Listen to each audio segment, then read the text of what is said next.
moving forward. But maybe some founders really want to get into the nitty-gritty of the business and ensure that their sons want to work in the business. So moving on to the business side, you can see that your purpose. Maybe there's a lack of vision and mission within the business because some partners want a more hands-off approach and some really want to be working in the business to ensure the succession of the future generations. Pointing your attention to partnerships here, you have a strong bond. You've mentioned that you see yourselves as brothers. However, there is a lack of that diversification with maybe professional management coming in and that new generation coming in. So it's really something we want you to take away from this is that you want to clarify the continuity and commitment of the families and the partnerships moving forward. Now, I also want to touch on the best practices that you've already done with 2 meetings for ensuring the continuity of your business. So firstly, really good, you voted for electing a single CEO, which allows for really focused decision making and really allows someone to manage the day-to-day operations of the business. Secondly, there's a board, you voted to have a board of directors with 2 independent directors with your founders being on that board. And there's an owner's council to discuss these matters of ownership moving forward.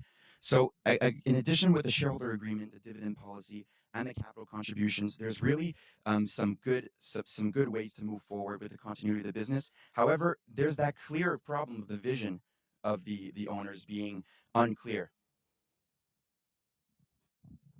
Moving forward, we really wanted to touch on a little bit of the current ownership structure that is in place currently with all 3 of you. So first of all, we have John. John, you have 50% of the company as it is. However, we noticed that over the years, you're getting more involved in philanthropical activities. Also, you have a big interest in other businesses. And we're noticing a decrease in this entrepreneurship flame that you once had when you entered the business. Similarly, here on the left-hand side, we have Adam. Adam, you have 25% of the company. You've also been involved with a really long time, but similarly to your partner here, John, you've also been more involved in philanthropical activities and in other businesses. And we noticed that both of you, your children aren't really involved in the company yet. Either they're too young or they already have their careers in line, which is something that we should consider moving forward. However, we have Frank. Frank, you still have that strong entrepreneurship flame within you. And we notice it in your children as well, who have demonstrated a strong interest in the business and in the commercial industry. However, you lack the financial capabilities. And as for your partners, they're decreasing their entrepreneurship flame, like I mentioned earlier. So moving forward, we thought it was important, before we dive into a recommendation, to really touch on the core values of both your families, as both 3 of your families, but also how it relates to the business.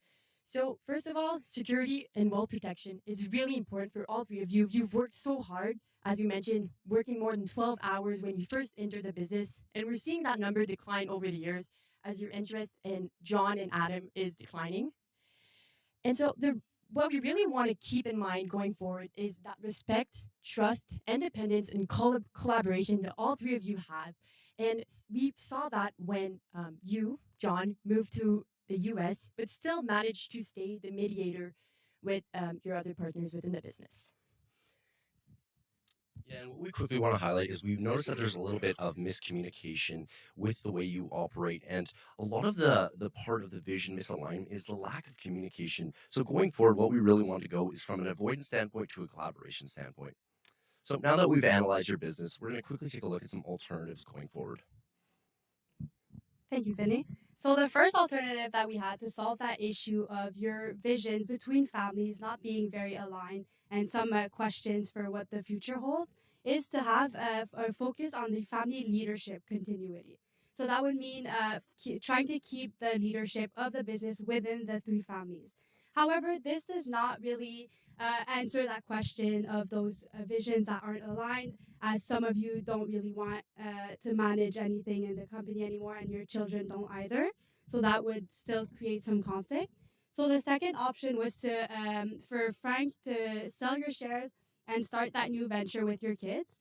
However, as we mentioned before, my colleague Jonathan highlighted all the very high barriers to entry in that industry.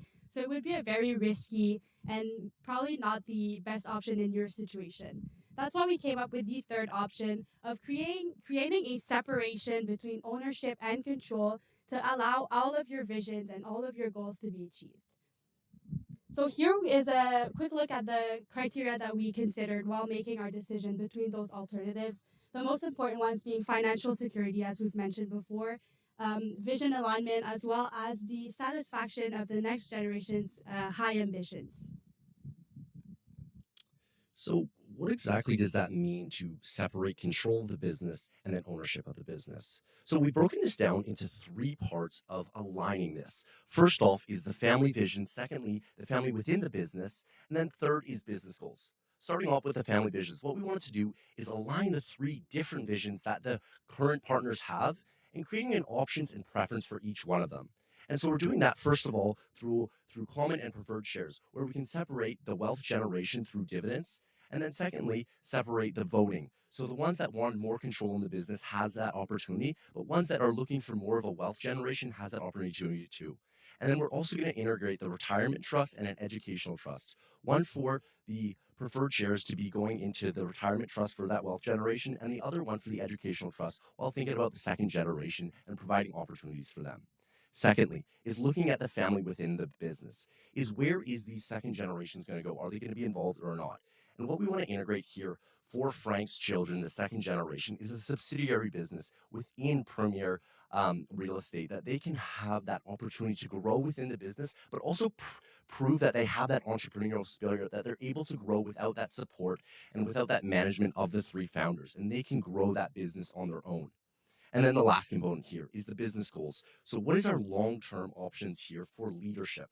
And what we want to do is outline CEO criteria going forward, and that can be family or non-family. But what we want to ensure here is that the business growth and continuity continues.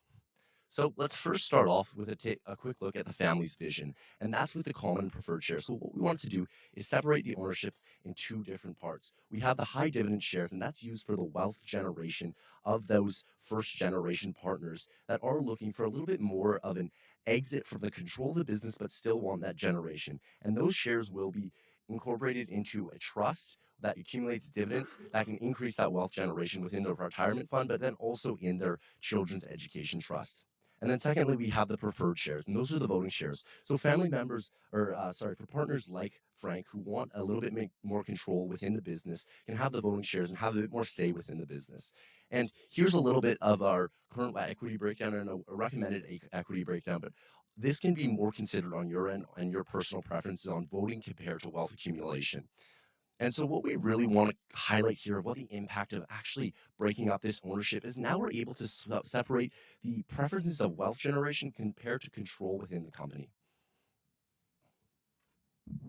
Now, moving on, we mentioned the importance of ensuring that second generation wealth, but also the company moving forward. So we recommend implementing two different trusts.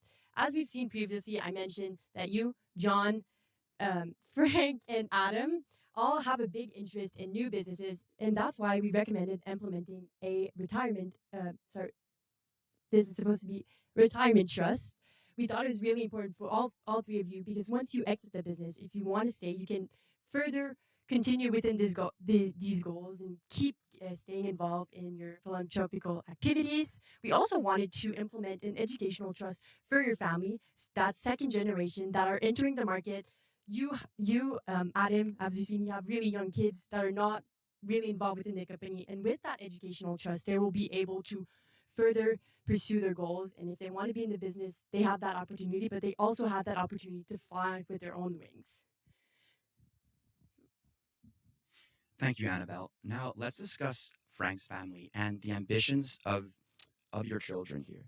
So yeah, what we're recommending is to really start a subsidiary business under Premier Real Estate to really allow the entrepreneurial ambitions of your sons to really take hold and for them to develop within the business in sort of a low risk environment. So how are we really mitigating the risk of the children really using their really using their entrepreneurial spirits. So we're going to recommend that they really focus on one aspect of your business, which is luxury small scale homes. And when you may wonder why we want to do this, because it's easier to manage, it's less complex. It allows the children to have a degree of control over the business and to really succeed or fail in their own way while getting the support of Premier Real Estate Business, and it allows for the main business to focus on their key segment. So really, what I want to take away here is that this really even it allows them to be involved in the family business, having a high degree of control, and it allows them to take risks on smaller projects. And something I left out, Frank, really have a passion for architectural design. So really on these small scale homes, you could really be creative in your architectural talents here. So we highlighted a few positive impacts and some pain points of having a family member as CEO. So just really the goal here is to highlight why it's important to not have the fact that the CEO be a family member as a criteria. The goal is really to have the best candidate, whether it's a family member or not. It's different for ownership than for management. We really think that for management, the goal is to have the best person for the job. So this is why we recommend that you create some criteria for the selection of your future CEOs to ensure that every single time you have to select a new CEO, you select the best person and not just a family member. This will create a lot of confidence from your stakeholders in the future.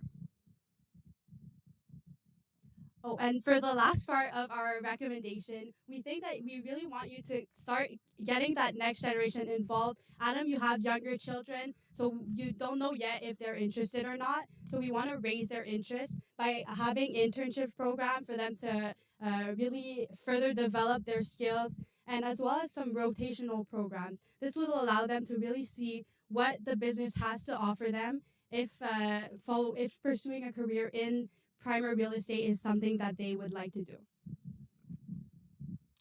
Thanks, Anne-Sophie. So coming back to that original reference was, now we're at a crossroads between the three founders and a vision separation. And we outlined our strategic issue as currently there's an unalignment of which direction the company should go in terms of values, mission, vision, and goals. And what we've done here is provided the opportunity cater personal preferences to each one of the founders so they don't have to pick one vision, mission, and goal, but they can actually separate it by founder or by partner. And so we outlined a couple pain points here and how we've been able to provide a verified outcome. So the first one was that lack of separation between ownership and control within the company. Right now, the partners only have that ability to either be fully in the business with their ownership, but also be in key control positions. So what we wanted to do is separate that with common and preferred shares, and then also having a trust for wealth generation for their retirement plan. And really the value here that we're providing is the operation to separate the two between control over the company and the wealth generation between the partners. Secondly, is the pain point of unclear direction and involvement of the incoming generations. And right now, we don't really have a clear vision of what your children are going to do. So what we want to highlight here is that we provide an opportunity, first off, for Frank's children to grow within the subsidiary so they can really show their entrepreneurial talents and grow on their own within the business so they have that security, but then also outside with a little bit less management than they would in some other program within the business. But then we also want to integrate some internship and mentorships programs for the younger ones that might want to enter the business. And the value provided here is providing the opportunity for the following generations with or not within the business. And then the last point here is an unclear leadership succession requirements. And that's creating our CEO decision criteria, and that can be family or non-family. What we're looking for is the best possible leadership in the company, and so be it if it's not family, but so be it if it is family, and we embrace it. But what we want to highlight here is now we're able to continue onwards with the current partners being able and being comfortable giving up control with the best possible leadership in charge. Thank you very much for listening. We're open to questions.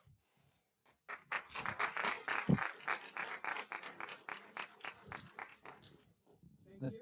Judges will now have 10 minutes to ask questions of the presenting team. This is a reminder that all audience members are to remain silent and keep cell phones silent. Observers are not allowed to use electronic devices during the presentation. May I now have the lead judge begin the question and answer period. Thank you so much for your analysis and recommendations.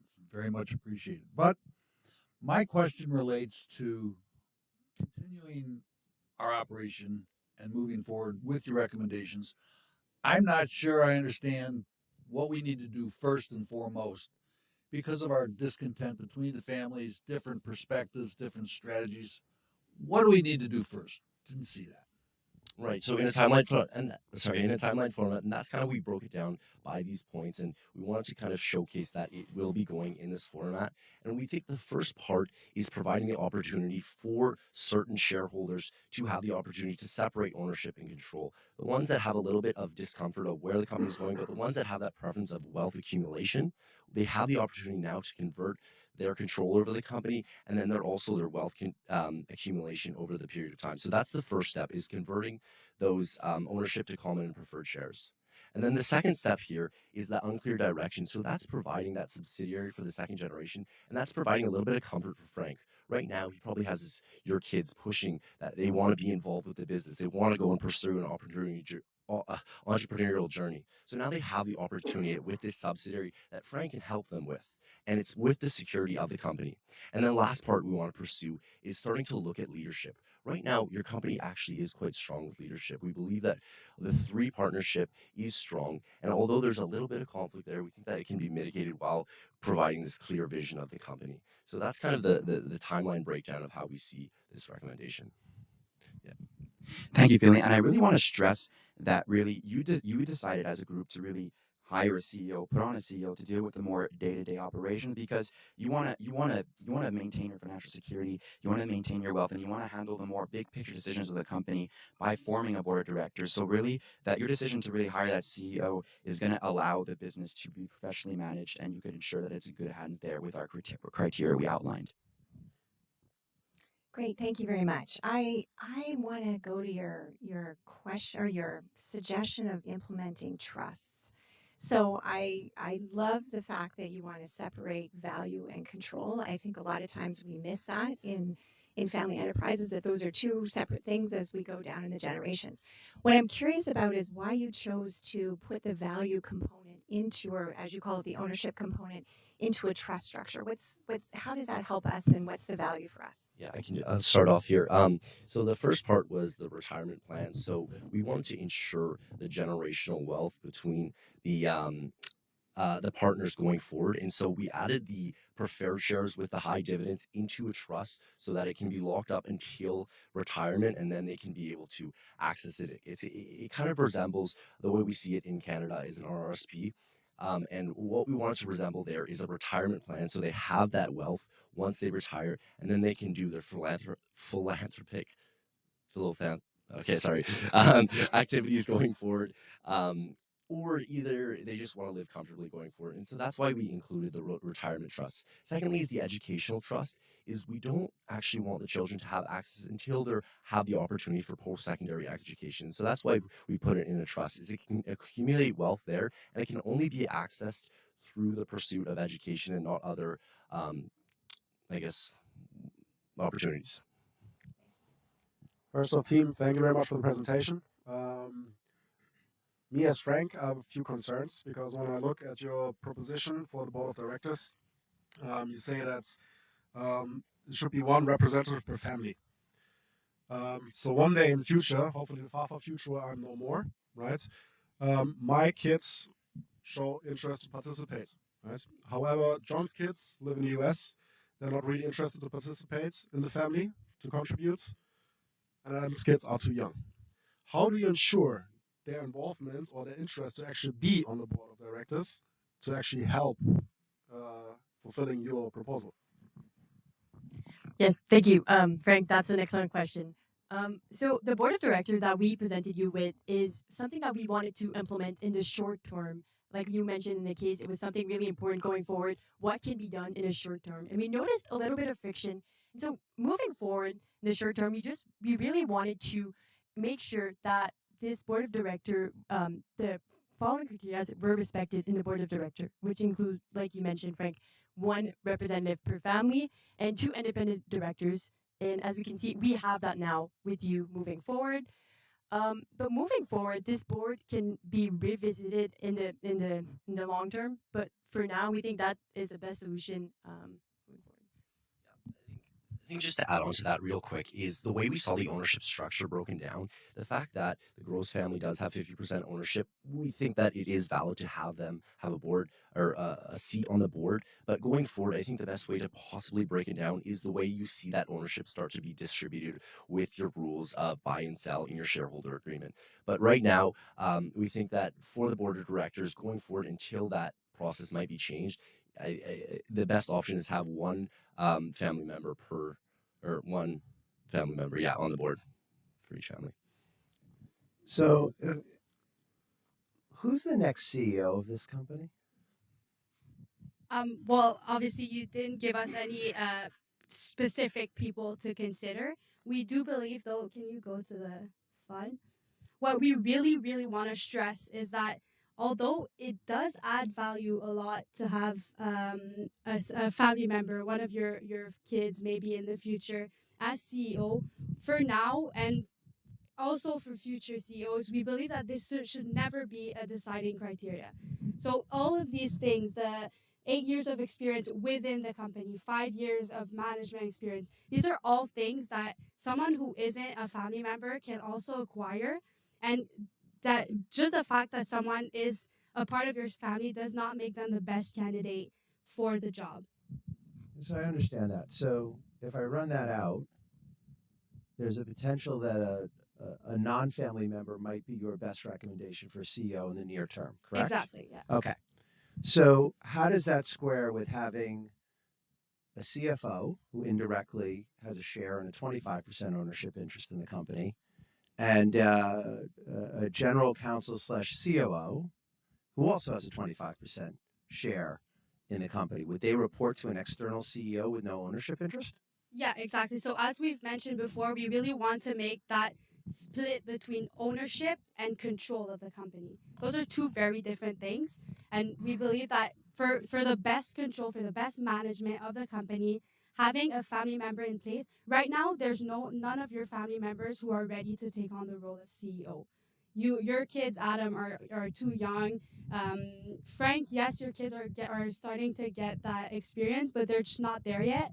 So they're obviously not the best candidates for right now. But if they do develop those skills and that experience, then if they are the best candidate, they can of course become CEO. Also, there's the fact that the CFO and COO are getting near to retirement, so that wouldn't be an issue for very long. Yeah, we really want to stress that finding that CEO was really an urgent problem, and maybe an interim CEO for a couple of years would work. And we realize the importance of CEO motivation business moving forward. So maybe it could be an option to add a performance with that included stock options in the future. But we saw it as more urgent to really find that interim CEO right away. You propose significant change in many ways. Change management is difficult sometimes, especially when we have internal conflict, absentee majority owner. How do you see managing change to make that happen? You know what's interesting is I think we actually took this recommendation on as a change management strategy to resolve conflict. Is right now we're seeing that because of this lack of communication of where the vision is going, we need to open up communication and we have to clearly define where our vision is. And so we wanted to provide this recommendation as a guiding structure towards aligning your visions and opening up communication. We see which each individual values want, and we see where the company's future is going. And so providing you that guiding map going forward, we think that alleviates a lot of the conflict, and we see this as a change management strategy. For ownership, it's not simple, and there's a lot of legal components behind it, but we see this as a preference of the shareholders. Okay, so 30 seconds to go. Implementation plan. What are the next 3 steps we have to take? Yeah, so next 3 steps, I'll make this quick. The first step, like I mentioned earlier, is that ownership breakdown, is that's converting current ownership to common and preferred shares, and then having deliberation on who wants what, and that might take a little bit of a process. The second component is introducing the subsidiary for Frank's second generation children and providing them some guidance on moving forward within the company as a subsidiary. And then the last component there is implementing that CEO decision criteria, and then the headhunt begins and starting to look for an interim CEO or a permanent CEO.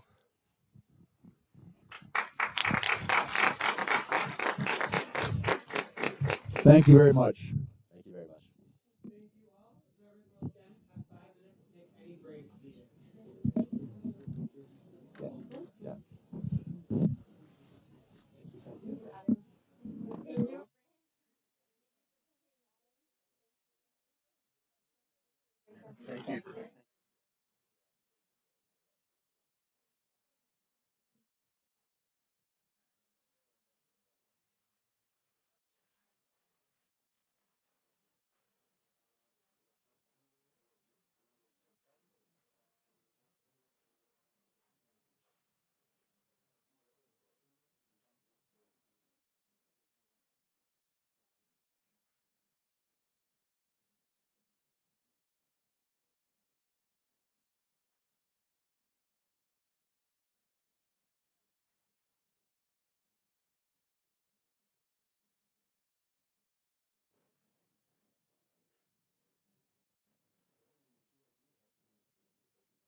Good afternoon and welcome to the finals of the 11th Annual Schlesinger Global Family Enterprise Case Competition. I now request that all observers please be silent and silence all cell phones. Observers are not permitted to use electronic devices during the presentation. At this time, I would like the judges to introduce themselves by stating name, titles, and affiliations. May you please ask the lead judge begin the introductions. First, congratulations on making the finals and being here to give us your recommendations. My name is Jim Keller, and I run a consulting business out of Wyoming. I'd like to extend my congratulations to you as well. Nice to have you here. I'm Wendy St. Hayward. I am the academic director of Family Enterprise Canada. I also teach families and advisors across Canada and in the US on how to work through family enterprise continuity. And finally, I'm also a family business owner with my husband, my brother-in-law, and sister-in-law. Welcome to you. First off, congratulations to making it to the finals. My name is Alex. I'm based out of Singapore, working for Courage Partners Group. I'm from your business advisory, where we advise enterprise families in Southeast Asia, Europe, and Latin America. At the same time, I'm doing my PhD in ownership succession. My name is Adam Ifshin. I'm the co-founder and CEO of DLC here in the United States. Welcome. Thank you, judges, for those lovely introductions. I would like to now introduce the team from Toronto Metropolitan University, Ted Rogers School of Business. The team will have 20 minutes to present. The remaining time will be displayed on this laptop. With 5 minutes remaining, my colleague here will hold up the green 5 minutes remaining sign. With 1 minute remaining, my colleague will hold up the orange 1 minute remaining sign. At the end of these 20 minutes, I will stand to indicate the end of time. The team will then have 30 seconds to finish their final sentence. After that, the judges will then have 10 minutes to ask questions of the presenting team. My colleague will again hold up the corresponding 5 and 1 minute remaining signs. At the end of the 10 minutes, I will stand to indicate the end of time. The team will again have 30 seconds to complete their final sentence. The team from the Toronto Metropolitan University Ted Rogers School of Business may now start their presentation.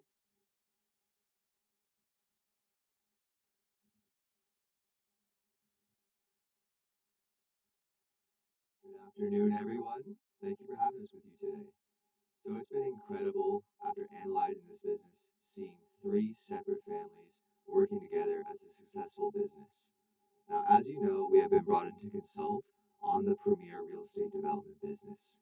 And it's important for us that you know that we have extensively analyzed and carefully critiqued all the information you provided to us. Now, before we get started, we want to introduce ourselves. We are Elevate Process Consultants, a subsidiary of Toronto Metropolitan University, and we specialize in family business. Now, when working with one another, as well as our clients, we each hold a strong core value of respect. Now, we all have varying experiences and skills that we're going to pull from when consulting your family business. With that said, my name is Jack Scanlon. I'm the Management Operations Specialist. I'm Kieran Gibson, the Strategic Management Specialist. And my name is Jerry Gall, the Implementation Specialist. So what you can see here is what we call our methodology, and we are a process-based consulting group that focuses on the process of getting you to your desired state and your desired goals. We don't prescribe, we want your feedback and your input to make sure that that process is emphasized. So what you can see, we have 4 steps to this process. That's where are we now, how did we get here, where do we want to go, and then once we get to that 3rd stage, we know exactly what we can do, how can we get there. So moving forward to this 1st stage of the methodology, where are we now? Identifying where we are currently so we can move forward. And that's when we start with what we identified as a key challenge in this business, which was the misalignment between the visions of 3 separate owners. resulting in an unclear future. Now, underlying that misalignment was some sub-problems, such as varying commitment values, formalization structures that could be improved, as well as a succession model that we would like to initiate. So in this solution process, which we will implement going forward, we have three different solutions: developing a clear understanding between owners for commitment values and levels, carrying out plans that were put in place by the other consultants you brought on, as well as having a created and clearly defined succession plan. So our second stage of this process-based methodology is, how did we get here? That's when I hand it off to my colleague Peyton. Thank you, Jack. I'm going to start by going over our strategic renewal. So, this is a framework that we use to go over the business life cycle.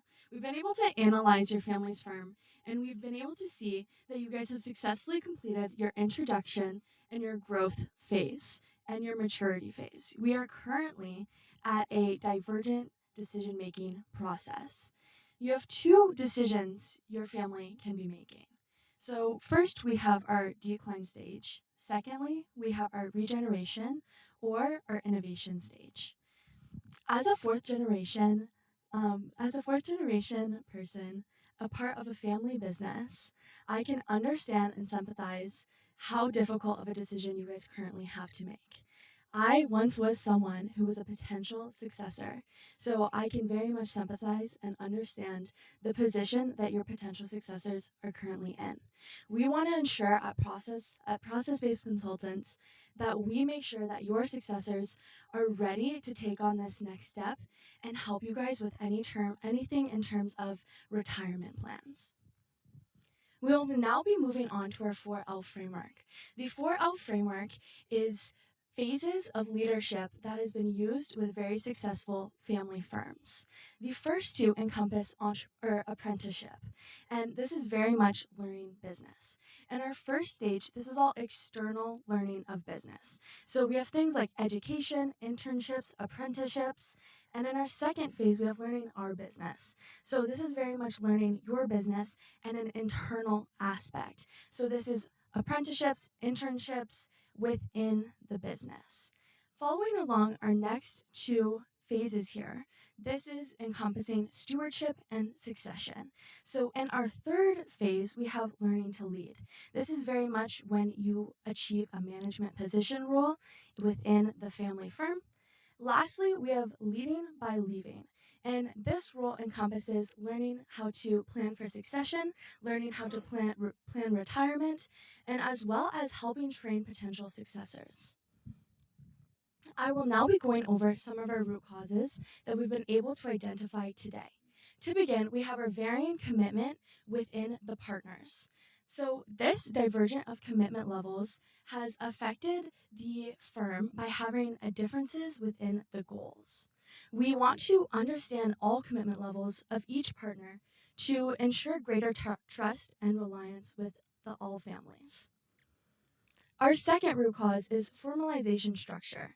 We understand that there has been some that have been created. We want to ensure that they're implemented properly and begin using those structures to ensure that our corporate structure and strategy is aligned in the future. Lastly, our last root cause is succession. So we want to ensure that the uncertainty of who the next successors currently are will be resolved. We want to create a succession plan to ensure the vitality of your family's firm in the future. I will now be passing this on to my colleague Kieran. Thank you very much, Peyton. We'll start with analyzing this triangle of transgenerational entrepreneurship. At the center, we have the transgenerational potential, which is what we want to see moving forward within your business. There's three triangles around it which make up this centerpiece. These are the family entrepreneurial orientation, the family resources, and finally, the family capabilities. We'll now begin with a SWOT analysis to first analyze strengths and opportunities that show why you need to continue with your current business model, as well as weaknesses and threats, which show why changes need to be made within that model. Beginning with strengths, this includes owner skill sets, consistent profitability that you have seen, communication, and experience. These will all be very important moving forward in the new direction that we will be going over later. In terms of weaknesses, the entrepreneurial energy is low. There are some opposing leadership styles, and the geographic location of partners are all weaknesses within your business that we want to change. For opportunities that show why your business needs to move forward, the entrepreneurial spirit of the Porras family in particular, as well as large building construction, which we know is only going to increase in size. Now, finally, threats which show the need to pivot your business include competition, higher development costs, and the life stages of the various owners. Now, to look at this cycle of family business sustainability, this shows the 3 pieces that are necessary for your business to last in the long term. These include the growth of family assets, family talent, and finally, family unity. For a quick business analysis now, we'll start with the consistent profitability that you have seen. This demonstrates the reason to continue with your business with all 3 partners. Next is large building construction. This is predicted to increase in the future, especially in growing countries like Mexico where you are operating. Finally, there is lessened dedication. Partners were previously driven for profits. Now some of that time is divided with other activities.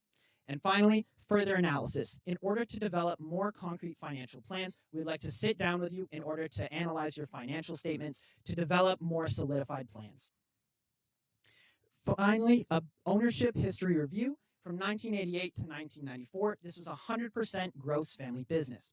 From 1995 to 2003, this changed to 75% gross family and 25% belonging to Frank Porras.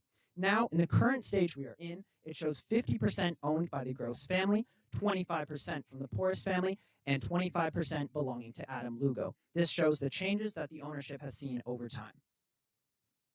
Now, to step into the 3rd phase of our process-based consulting, where do we want to go? We'll look at some of our alternatives as well as the recommendation that we will be using moving forward. Now, for our alternatives pyramid, our weakest alternative on top, the Porras family selling their ownership. This would even out the leadership and simplify CEO selection. However, you remove some of the 3rd generation interest, the skill set, as well as the entrepreneurial spirit brought by this family. Now, the second alternative would be to maintain ownership with this even management style. This brings the skill sets of all 3 owners, as well as company unity. However, this would lead to inefficient decision-making and a higher chance of conflict between partners.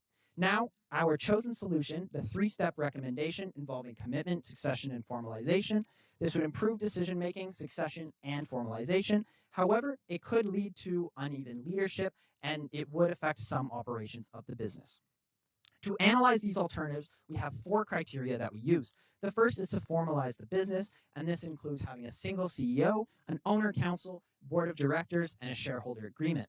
Our solution also needs to include alignment of owner visions in areas such as goals and owner constitution.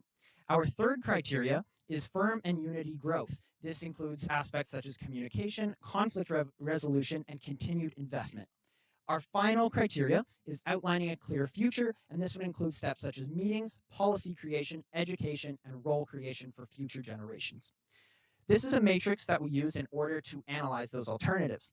By the Porras family selling their ownership, we do not think it would outline a clear future, as the Porras family is currently driving that future. We do think it could formalize the business, as some steps have already been put into place by the consultant you have already brought in. We do not think it would align owner visions, as one of them would be gone, and it would not lead to firm unity and growth. By maintaining ownership with an even management, it could outline a clear future, and we also think it would formalize the business. However, this would not align the owner visions, as the same problems that we have now would persist, and it would not lead to firm unity and growth. Finally, our chosen 3-step recommendation, which we will dive into later, ticks all of those boxes, ensuring that it is the proper solution. Now, for our 3-step recommendation, we want to begin with developing a clear understanding between owners. We want to carry out plans that were put in place by the 1st and 2nd future of the partnership meetings. And finally, we want to create a defined succession plan. Now, to move into our 4th step of our process-based consulting, I will pass it to my colleague Jerry, who will further analyze this solution as well as how it will be implemented.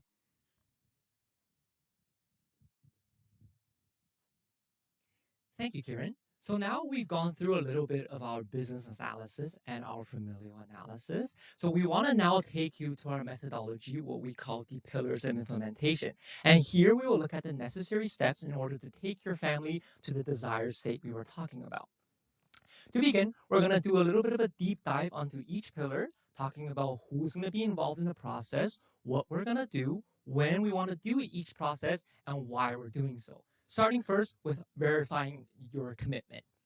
So we want the John Gross, the Frank Porras, and the Adam Lugo family to come together in family meetings. This is to align your future values and visions and to kind of establish that level of commitment so that moving forward, we know which families are more invested and which families are not. We also want to develop a owner constitution allowing you to align your values and visions, creating that guideline so that in case of any future conflicts, you know what to do and how to solve them.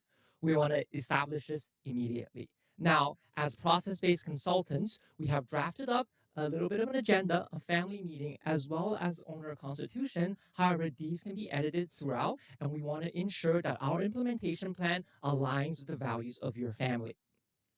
Moving forward, we have a timeline. We divided a 1-year timeline into 4 different quarters, and we want to implement the family meetings and the owner constitution immediately in the first quarter so we know how to move forward. Going on into our second pillar of implementation, we want the premier real estate to enact already developed plans. As consultants, we have taken a look at the options you were given, and we've discussed that it is an excellent opportunity that you should continue.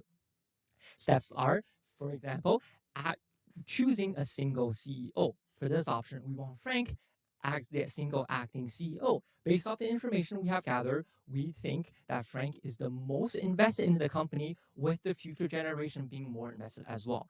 Obviously, if other family members think that there's a better candidate, we can always alter that. We also want to establish that board of directors you were talking about, hiring that outsider help, giving you an outsider perspective in difficulties in choosing solutions that you might find upon discussing with the family. We also want to include a owner's council, which will allow you to make day-to-day operational changes as well as discussing other problems that might arise. We also want to establish the shareholder agreement that was previously developed, as we think that is very, very necessary in the continuity of your business. We want to establish it in the first and second quarter. Similar to our previous slide, we have drafted up 2 mock of what we think the board of directors might look like. For example, here we see 5 members, and we have also a little bit of an example of what an owner's council would look like. We want to establish this in the second and the third quarter.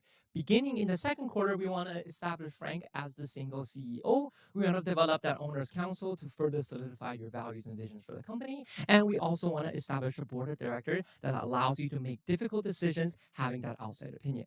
Moving on into our third quarter, we want to have shareholder meetings and follow the guidelines that was already outlined previously. Finally, moving into our last pillar of implementation, where we want to define succession. With the previous 2 steps established, we now understand which families are interested in moving forward with the company. And now here, we want to define what succession is, and we want to draft out a clear and defined succession plan for those families that are interested. This will be done in the last quarter, and we want to make sure that the plan is built for future generations taking over the company. And we want to ensure that your family legacy is established and there are smooth transitions through even the 3rd, the 4th, the 5th generation. We have also drafted a little bit of a succession plan for you to see here. We have 4 fundamental steps. We want to meet with potential successors. We want to meet with current owners to discuss retirement plans. We want to train and plan for candidates so that they can take over. And we want the phasing out of previous generations. And this will be implemented in our last quarter. As mentioned earlier, we want to build that succession plan, and we want to begin training and development for your future candidates. I will now be passing over to my colleague my colleague Jack, to give you a little bit of an explanation about some of the risks you might face and how we plan on mitigating them. Thank you very much, Jerry. So what we've developed here is a risk matrix. And as you can see, we have a low impact and a low probability in our bottom left corner. On the opposite, on the other end there, high probability, high impact risks. So what we've identified as 3 key risks with our plan is the fact that the potential altered CEO structure, it creates potential for decision making being perceived as unequal. We are going to go into some mitigations in the next slide for these risks. In the middle, at the medium impact, medium probability, Frank questioning the commitment levels and values of his partners. And also in the low impact, low probability, we see that Frank potentially still wants to leave Premier Real Estate Development and start his own firm. So how can we mitigate those risks? Well, what we want to do is really stress those initiatives that we are going to implement and how important they're going to be mitigating these risks, such as the Owners Council. This is going to be something that addresses decisions between owners and has the ability to mitigate potential disapprovals, disagreements, conflict resolution. And we're also going to have the newly developed owner constitution that does even more than that. And it's something we want to develop with you after the presentation. It's not something we have incredibly structured. It's something that we want to work with you to structure. We do have some key points, however. The altered CEO structure being a potential decision-making opportunity for being perceived as unequal. Well, commitment through the meetings with succession being a focus, establishing clear ideas around operations and development, that's going to be a plus, as well as the shareholder agreement, preparing for several scenarios that we'd love to talk about after, as well as the team. Potentially, we want to remind you how well you've worked together. It's exceptional, 3 different families, and these misaligned visions are going to be aligned with our formative strategic initiative. And Frank's family can work together at the professional real estate development, leveraging their complementary acumen and experience. So our desired state is very straightforward. What we have here is visions formally aligned. We have a succession model that's established, commitment values understood, being able to move forward, and the business positioned ideally for transgenerational success, which is a huge focus of this implementation plan. So when we were talking with you, you had some key considerations you wanted us to focus on. If continuity seems feasible with this business, well, absolutely. With this owner's constitution that we've implemented, as well as the family meetings regarding several areas of the business, we definitely believe you're well suited. We also you asked us if advice, what advice we'd give to Frank Porras and partners with the long-term future of this company. Well, in order for sustainability and growth in assets, that talent and unity matrix is definitely necessary, as well as family meetings. So best practices we've already launched. We've launched the Owners Council, Board of Directors, Shareholder Agreement, and much, much more, as we'll get into later on in our Q&A. And additional steps being the family constitution, meetings, and selecting Frank. So what will happen? Well, it's going to be a dominant company poised for transgenerational success. So with that said, we believed this company is well poised for the future. And although there was some misalignment of strategic approaches, we definitely saw that core value of respect through all 3 families. Thank you so much for your time today. Thank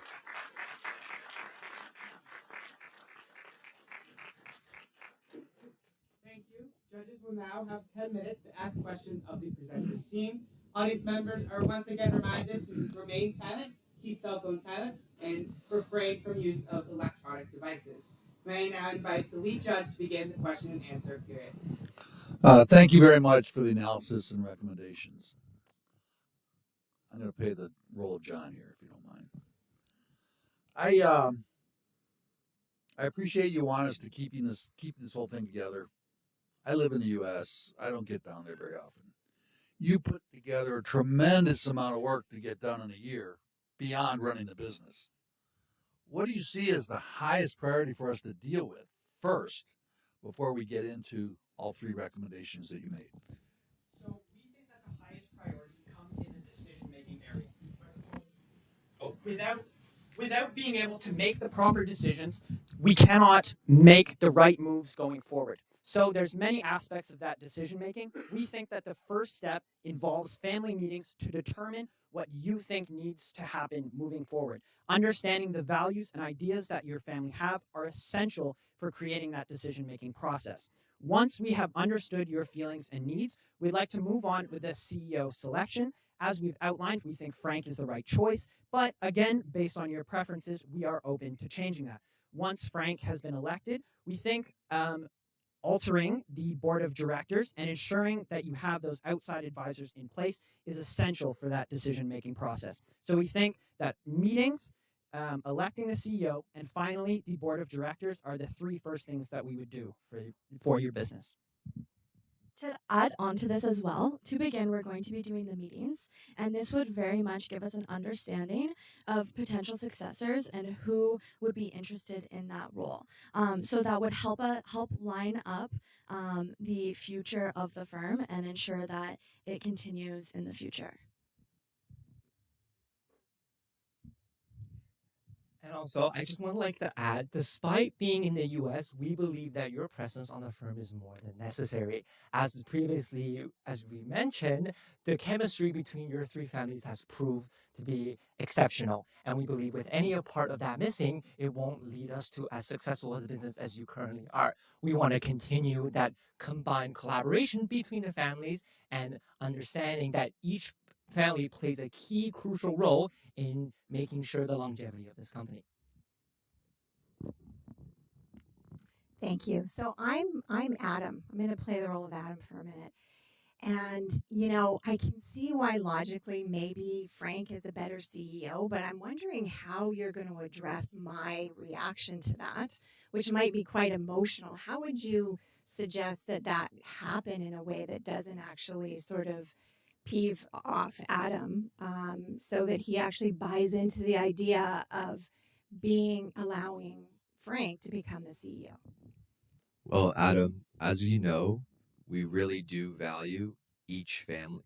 As Jared was saying, it's crucial. Each family is crucial, and we understand this is a big change. We don't want to shock you. What we want to do is potentially have this recommendation, but after we want to work with you to see what's best. When talking and consulting with Frank and Adam, there wasn't a clear person who wanted to step up. We wanted to talk with you. This is what we recommend, but we know it's a bit of a shock. We know it's a bit of a change. However, moving forward, we believe it is best for the company, but we'd be happy to work through that process with you, especially getting that input of everyone involved in that decision. I'd just like to add on to that answer. Thank you very much for your concern, Adam.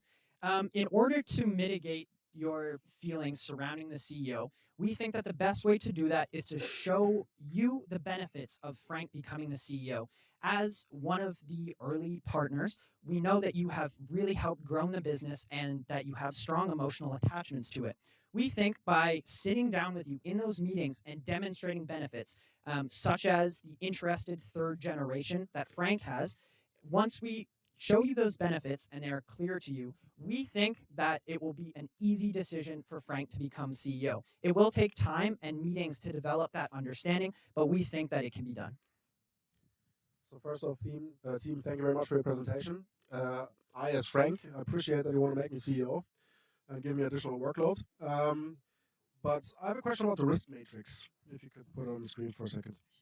Good, because you say it's a low impact and low probability that I might leave Premier Real Estate to start my own firm. This contradicts a little bit making me the CEO, being the most capable successor, right, for the CEO position. Also considering then when I leave, my wife leaves, right? Because I'm not going to leave her in the company as a CFO, right? So could you guide me a little bit through your thought process, why you think it would be a low impact for me to leave the company? Well, by no means is this a low impact, low probability decision, but compared to our other risks that we identified, we have viewed it as a bit of a lower risk, lower probability compared to these. Now, we do want to compliment you. You guys work extremely well together, but we did identify you as the best candidate. Now, we know you and Maria were looking potentially to start that business. We do think, however, if you leverage the acumen and complementary skills of working together with these three families, it actually better suits you than starting something on your own. We really do believe that. So after this presentation, let's talk more, but we really do find that that is the case.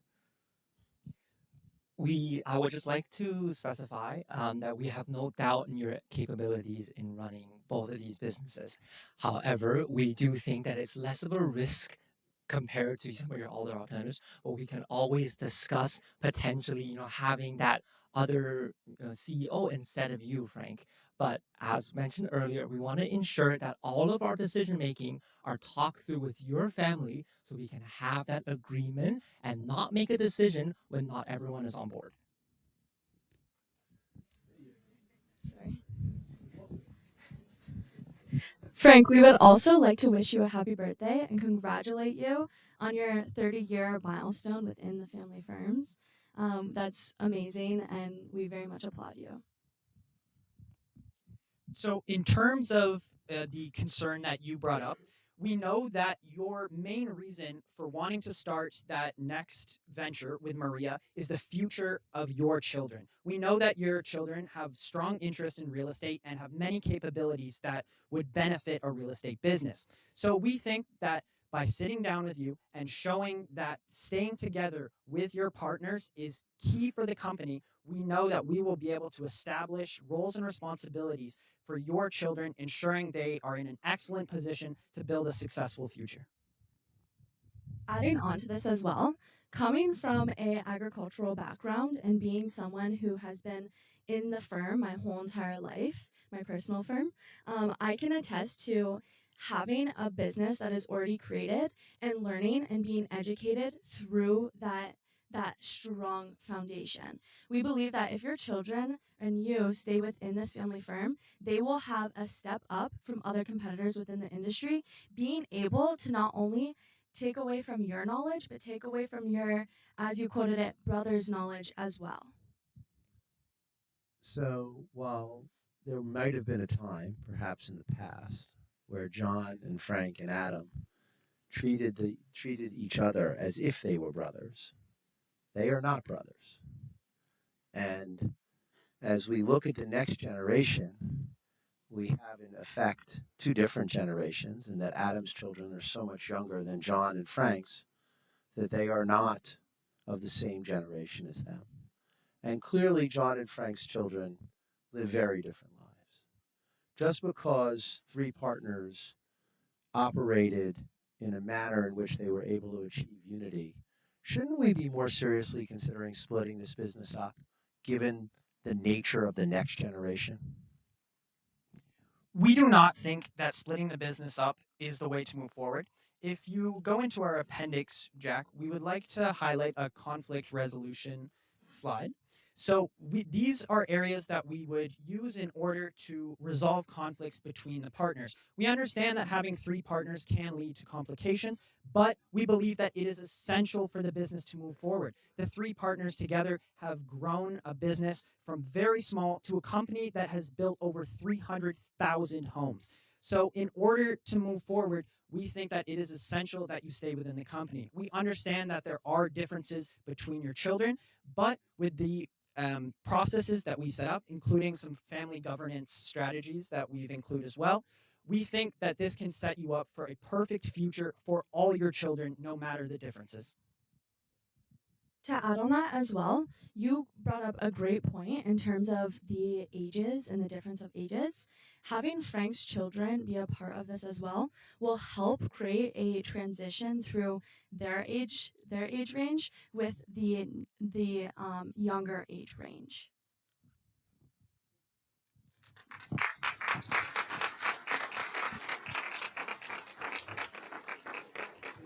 Thank you very much. Thank you, and congratulations again. Thank you. Thank you all. Observers are once again, will have 5 minutes to have breaks as they so need.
I'm Jim. How do you do? Very nice to meet you. I'm Benji. Benji, nice to meet you. Hello, I'm Very Yolis. nice to meet you, Jim. Hello, Alex, Jim. I'm Nice to Yolis. meet Nice you. to meet you. Nice to meet you. I'm Dennis. Dennis, nice to meet you. Hi, Wendy. Nice to meet you. My name is Dennis. So I gotta check you guys' Hi, ties. nice to meet you. My name is Dennis. School ties. School ties. Sorry? My name is School Dennis. ties? No, Just we off never the say team that. ties. Got it. Well, you should have said yes. Good afternoon and welcome to the finals of the 11th Annual Schlesinger Global Family Enterprise Case Competition. I now request that all observers please remain silent and silence all cell phones. Observers are not permitted to use electronic devices during the presentation.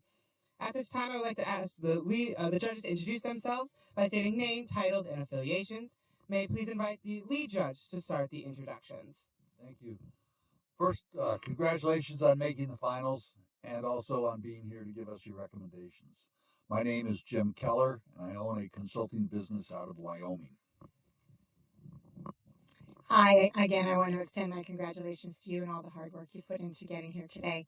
I'm Wendy Sage Hayward. I'm from Vancouver, Canada. I'm an educator in family enterprise continuity to both families and advisors through an organization called Family Enterprise Canada. I'm also a consultant to families, and I run a family business with my brother-in-law, sister-in-law, and husband. Welcome, team. First off, congratulations to making it to the finals. My name is Alexander. I'm the general manager of Courage Partners Group, based in Singapore, originally from Germany. The Courage Partners Group is a family business advisory, and we operate in Southeast Asia, in Europe, and in Latin America. On top of that, I'm doing my PhD in family business. My name is Adam Ifshin. I'm the co-founder and CEO of DLC here in the United States. Welcome. Thank you, judges, for those lovely introductions. I would now like to introduce the team from Rotterdam University. The team will have 20 minutes to present. The remaining time will be displayed on this laptop. With 5 minutes remaining, my colleague here will hold up the green 5 minutes remaining sign. With 1 minute remaining, my colleague will hold up the orange 1 minute remaining sign. At the end of the 20 minutes, I will stand to indicate the end of time. The team will have 30 seconds to complete their last sentence. The judges will then have 10 minutes to ask questions to the presenting team. My colleague will again hold up the same 5 and 1 minute remaining signs. At the end of the 10 minutes, I will again stand to indicate the end of time. The team will again have 30 seconds to complete their last sentence. The team from Rotterdam University may now start their presentation.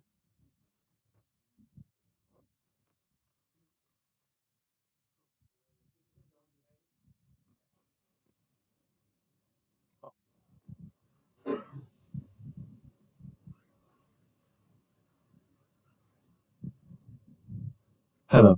Like Frank, I know what it's like to have brothers. I have two of my own. I know the discussions, the arguments, and the misalignments. But at the end of the day, I will always stand by their side. Hi, my name is Dennis. Today I'm here with my team that consists out of Benji, Euros, and Alex, and we are North Star Consulting. Today, we've done a thorough analysis. And through our analysis, we found out three key challenges or considerations. The first is that there were market challenges. The Mexican market is actually changing, and thus we need to improve on those challenges. Another one is the lack of clear governance. Within your company, you've been doing everything from gut feeling, but there's no clear governance structure. The final is that there is a continuity uncertainty. With one of your members, Frank, wanting to leave, the future uncertainty is assured. This gave us our main challenge of today of how can Premier Real Estate ensure continuity by addressing each family's interests. Our solution to you is architecting the future, where we will first set in stone your governance. We will take a look at transitioning your company to the future, and finally taking a look at what new markets we can tackle. But first, let's take a look at the analysis. So to start, let's dive right into the analysis. Your company is one of the greatest real estate developers in Mexico, having built over 300,000 homes in multiple cities. And also, your business is owned by three different families. The main reason for the success of your company is because of your strong reputation in the market, the high expertise in the company, and because of multiple years of experience. But of course, we wouldn't have been here if there were no challenges. And the challenges that we have found are mostly related to the future to the future of the families in these companies, in the company, which are related to no clear governance, Frank that maybe wants to leave the company, and there are different market challenges going on in Mexico. So let's first take a look at the governance of the company. Your company's culture is led by the premier way. Because of this, the relations are based on trust and respect with the customers. This is a really strong foundation for the growth of your company. Decisions in the company, in the governance, are based on consensus rather than the majority. This is a way to run a business that might work, but it also can create confusion with the employees. Also, the board of directors is not utilized because it's something that is just on paper, but is not really implemented in the real business. We can see this because the business is run by 3 different families, and one of them is even living in the United States. So there's no set in stone shareholder agreements or family constitutions, and therefore a lack of clear governance. So let's first take a look at the 3 families that do run the business. We have John Gross, that is the founding father of the company. Also, there's Adam Lugo, who later came into the company running it together with Frank and Maria. John Gross is living in the United States, while Adam and Frank run the day-to-day business together with Frank's wife Maria, who is the CFO of the company. So the first family, John Gross, what we see is that he owns 50% ownership of the company, but he is already 66 years old and he is already looking forward to his retirement and taking a step down from the company. Also, John does have children, but they are not really interested in the company, so chances are that the John Gross family will step down from the business, maybe remain ownership, but at least not in an active way. The second family is the Lugo family. So Adam Lugo is one of the owning partners as well, and running the day-to-day business together with the other one.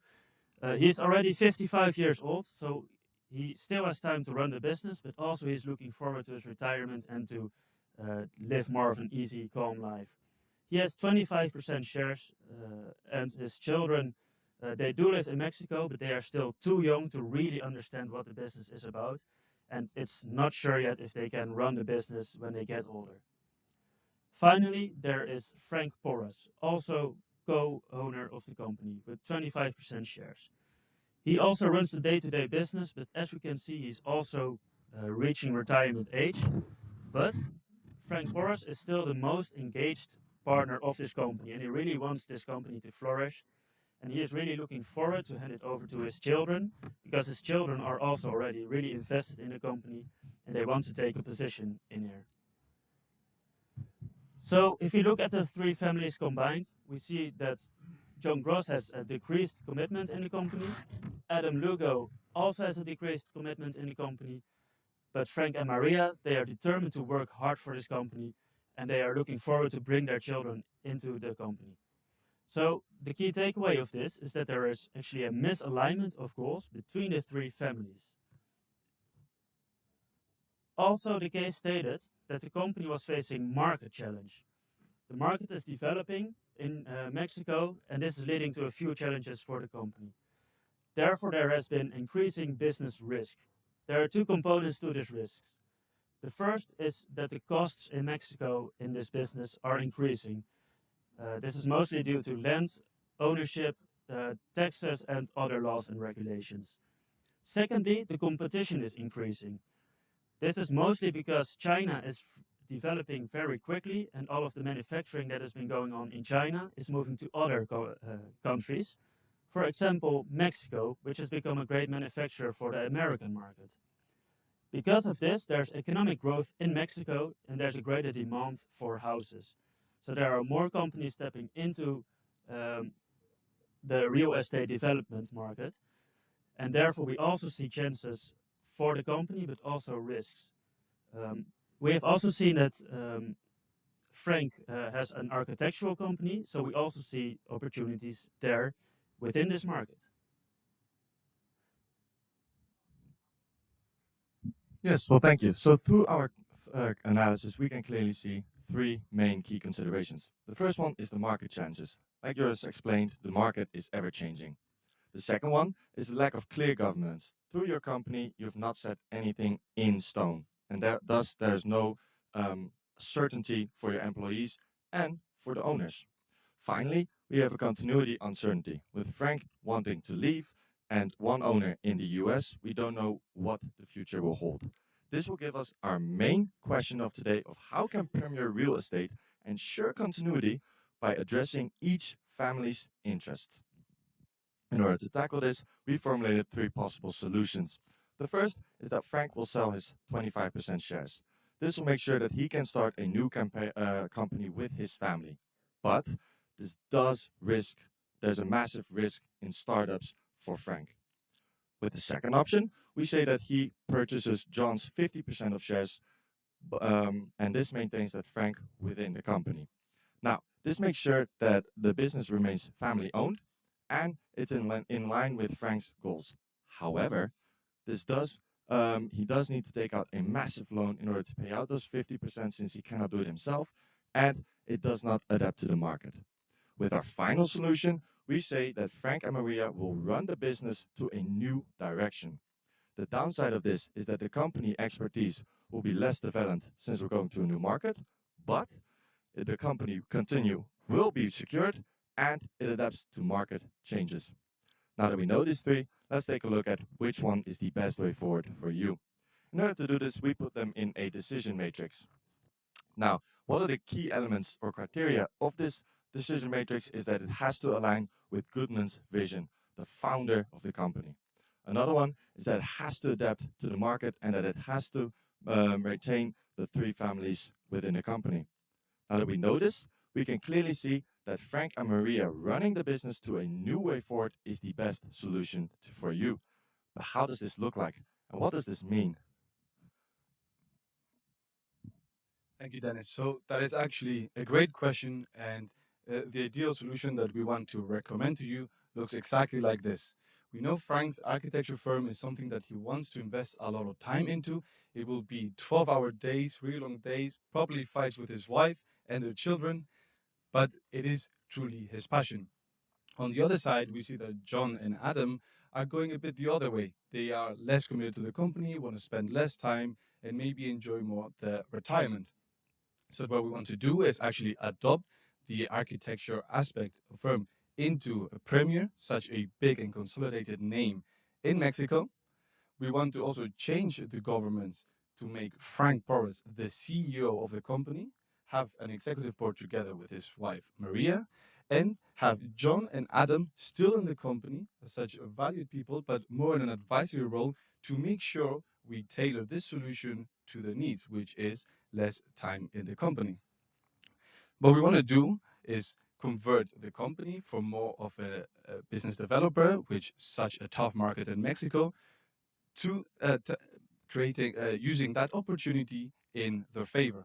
We do that by actually taking the civil engineering department, the developing department of the company, being able to sell that off and gaining liquidity in order to, in the future, replace that with architectural expertise.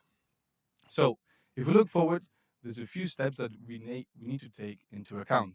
First of all, is actually setting the clear governance. This is something that needs to happen as soon as possible.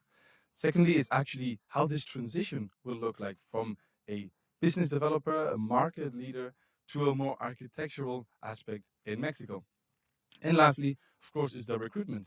You're not specialized that much in architecture. It is something that is your passion. However, we need to make sure that the right people are on board in the company to make this a success. So let's start with the governance. And first of all, we want to make sure that we use the gap that there is. There is no executive board. It is on paper, however, it's not utilized. So this way, we want to make sure that Frank and Maria become the company executives, and on the other side, create the advisory board where we put John and Adam. So John and Adam still maintain the same ownership of the company. Frank and Maria remain with a 25%. However, Frank and Maria are running the daily operations of the company in the direction that they want, and they will spend the 12 hours every day working on it. And on the other side, John and Adam are taking a more advisory position, spending less time, however, making sure that the three family values are taken into account in every decision. We also want to make sure that Frank's children are ready to move into the company. In such a big company with Frank and Maria being the executive, it will be much easier. So if we look then at the second slide, we need to next slide. We need to set the clear governance. So there's 3 steps to setting this clear governance. First of all, is taking advantage, and as I mentioned, creating these 2 boards, with one side making sure the daily operations are taken care of, and the other side are joining in the advisory meetings and making sure that the company remains in the right direction. So the synergy is then achieved by tailoring to each person's interests and motivations. Secondly, the consensus. So we know that the company works in a consensus basis rather than a majority basis. It's worked perfectly, so we don't really want to change it that much. However, we want to change it just in the advisory and executive meetings when decisions need to take place. So what we recommend is that each person in these meetings has 25% of the voting right, and therefore they can decide in this governance style on what should be the right way. However, we want to make sure that consensus is still aligned and make sure that the bottom line is that everybody is happy with the decision that is taken. And lastly, the shares of succession. Well, we know that some successors might not want to join the company. Looking at the Gross family, they're not interested, and that is completely fine because they can do whatever they want. On the other side, we have Adam Lugo, whose children we don't really know if they want to join the company or not. So it's really important that for these shares, that when they are retired or they're passed on to the successors, that there's a clear rules set in stone.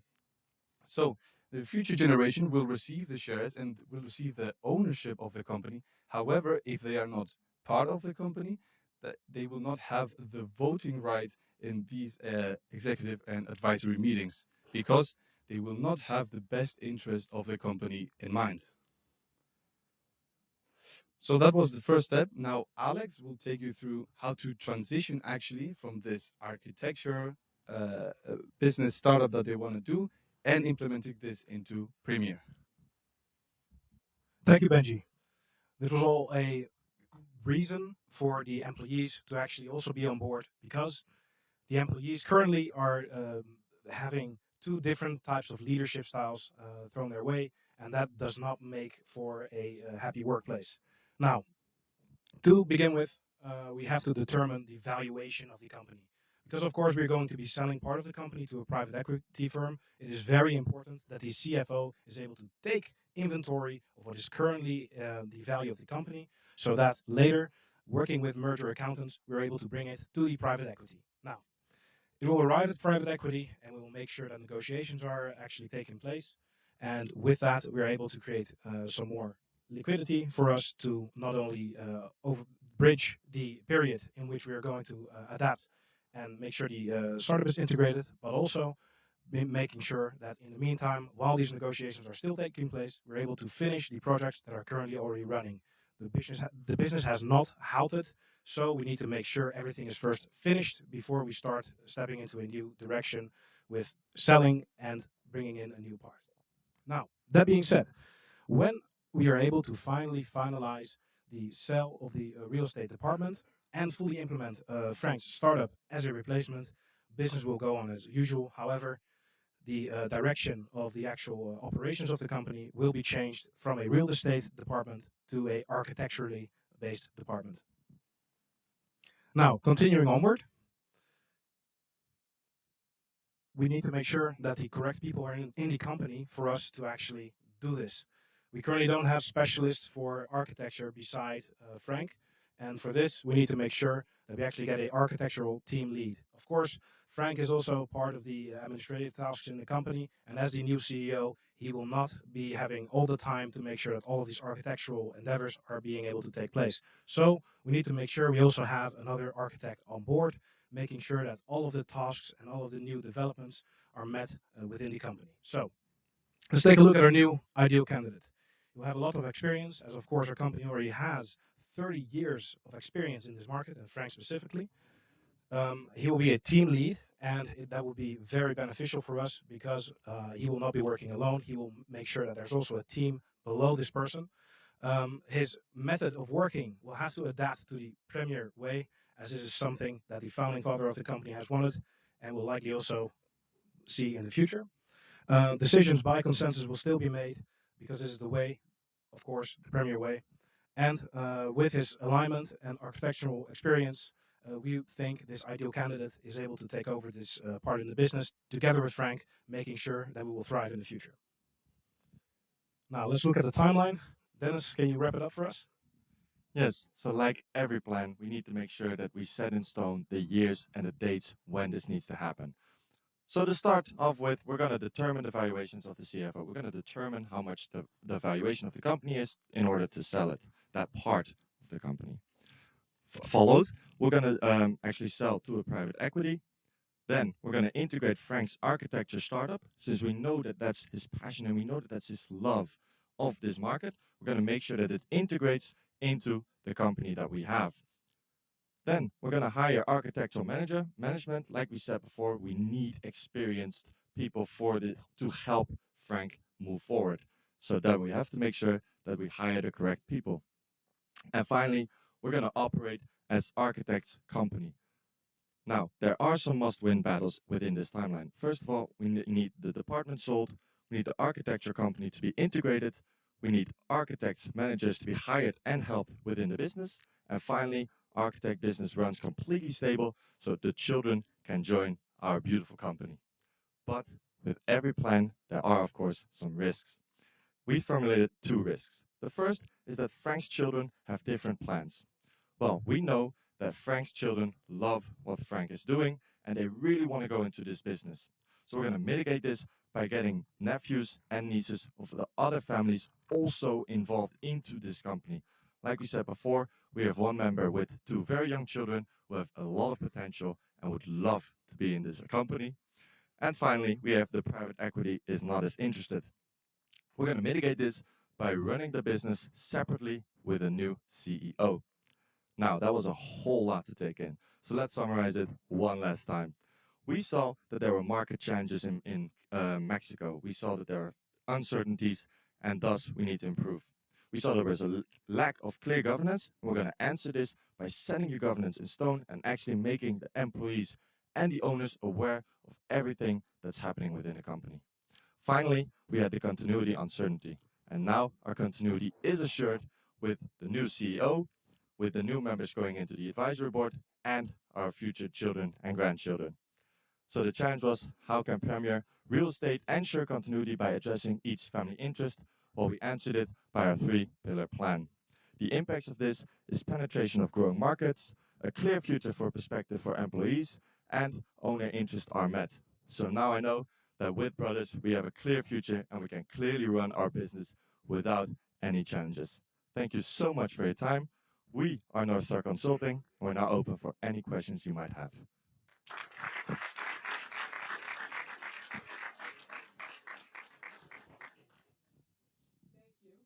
Judges will now have 10 minutes to ask questions of the presenting team. Audience members are once again reminded to remain silent and keep phones silent. Audience members are not permitted to use electronic devices during this presentation. Thank you very much. Thank you very much for your presentation. If you don't mind, we'll do a little role play here. I'm John. Nice to meet you, John. I like building homes and apartments. Why do I want to stay in this business if we go architectural, which is Frank's passion, not mine?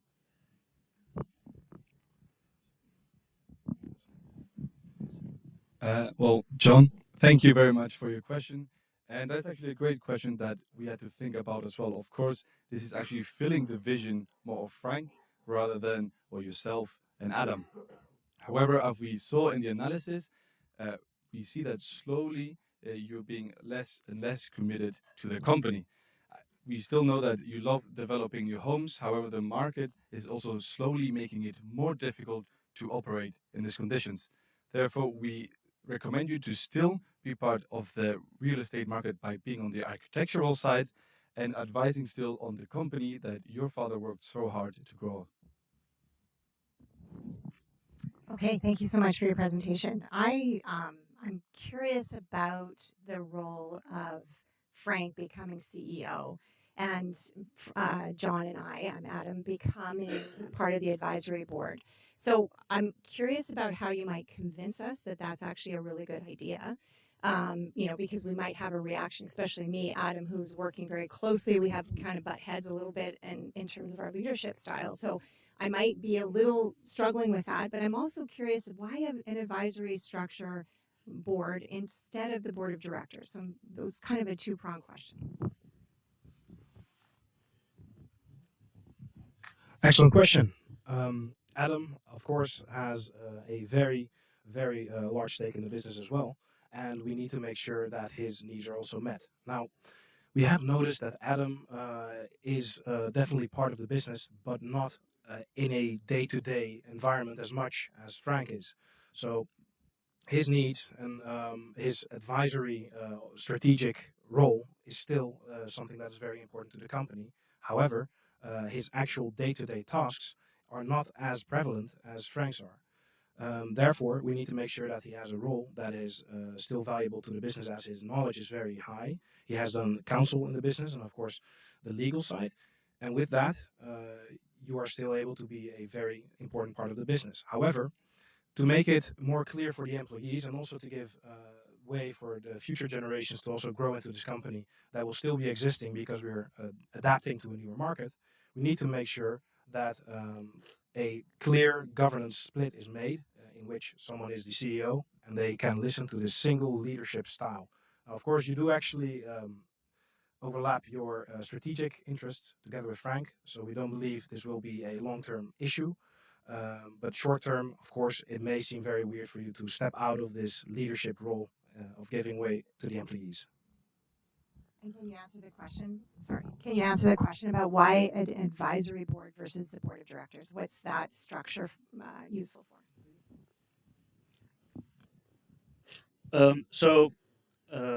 Adam and John and Frank as well, of course, they are friends. They share family dinners, and also this company is their baby. So they really are engaged with this company that they have built. However, what we have seen in the case is that recently Adam and John have become less engaged. But that doesn't mean that they don't love their baby anymore. So this is a perfect way for them, since they are getting a bit towards the retirement age, that they can enjoy their retirement but still be involved in the company by giving advice to the company. And also they will keep their shares that they already have, their equity shares. So they are still involved and they can trust Frank to that the business will be run successfully into the future. Thank you, Chief, for the presentation. My question is twofold, one for the business and one for the successors. You're proposing that we should sell the civil engineering departments to a private equity firm. Aren't we cutting ourselves in the flesh? Because with the sale of the departments, we also sell the IP. We sell probably contracts that we have. This is question number one. And question number two, how do you ensure that when my kids, I've seen them growing up since they're like infants and I know all their weaknesses, how would you ensure that they actually meet the premier way in terms of levels of entry, right? Education and so on. How would you ensure that? Sorry, to clarify, we have met John and Adam. You're Frank. Perfect. Okay, thank you. Sorry, can you please reiterate the question? So the question was about the sale of the civil engineering department, because with the sale we will also lose IP and probably contracts, which is actually the core of our business. Question number one. Question number two: what should be the levels of entry for my kids? Right, I know the weaknesses, that they actually meet the high standards for entry that you mentioned for the employees in your presentation. Perfect. First of all, the startup, of course, Frank's startup, your startup, already has a plan for the kids in mind. Now, we have actually looked into what employees need to be able to do to actually merge from this real estate business to a architecturally oriented business. We are able to advise you to get Coursera and and such to get the employees on a good level for them to adapt to this new change and shift. And of course, for the children, the same will happen. The background of the parents, and of course, the knowledge that is needed to step into this business can always be learned for them. Now, the exact profile for that, of course, they will need to figure out whether they want this, but it seems as though they do because they are already part of the startup that you have formed together with your wife, Maria. Now, for the other part of the question, of course, there is a possibility of losing certain contracts. But this is only the case if we just drop them right away, which we're not advising you to do. Part of the implementation will be that you first finish off all of the projects you're currently running, making sure that all contracts and all legalities are out of the way. Adam can help with all the legal sides of this. And then in the end, we will make sure that the shift will happen from one side to the other. So this is all happening simultaneously. You do not stop immediately with all of the activities that are currently going on, but you are definitely shifting towards something else. So first, finish the current, and then change to the future. So I appreciate particularly your initial executive summary and its outline of the case.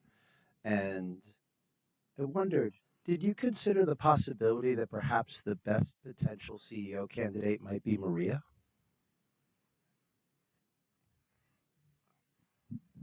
That is a very, very good question. And like we know, Maria is a CFO and she has real knowledge in finance.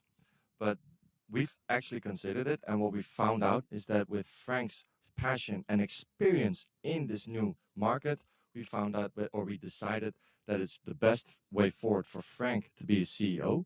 However, Maria will be the CFO and she will be side by side with her husband, both answering or finding new solutions.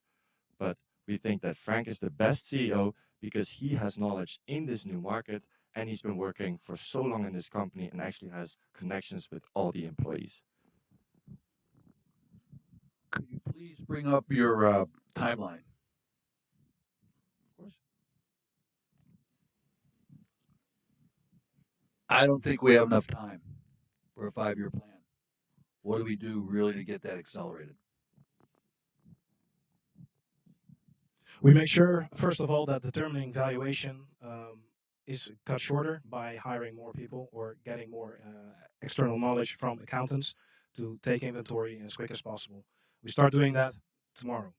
Now, in the meantime, of course, we make sure that the business is still run as usual because, of course, you still have your contracts running, as Frank previously mentioned. Now, integrating the Frank's architectural startup, we can also make sure that happens earlier. However, in the meantime, of course, you have all these different activities to do. So we decide to do that at the moment that we're finished with determining valuation. This is part of the must-win battles, and we make sure that these shift adaptively. So when the must-win battles are over, you're able to go to the next step. And if these are all successfully met, then you are able to quicken the process or, of course, spread it out to have more safety and make sure that risk is mitigated through more time. 30 seconds. What was your most hotly debated topic during your deliberations? Well, I think it was also the main question is whether Frank should continue in the company or not. He seems like he's still the one that wants to put 12-hour days every day, and it looks like the other partners are not doing the same way. So there's a big misalignment. Well, in this case, Dennis's brothers, right? So we had to debate a lot whether or not to actually let Frank go independent with his family or actually commit to his non-blood family.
Family Enterprise Case Competition.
Individuals and always staying late hours at night working.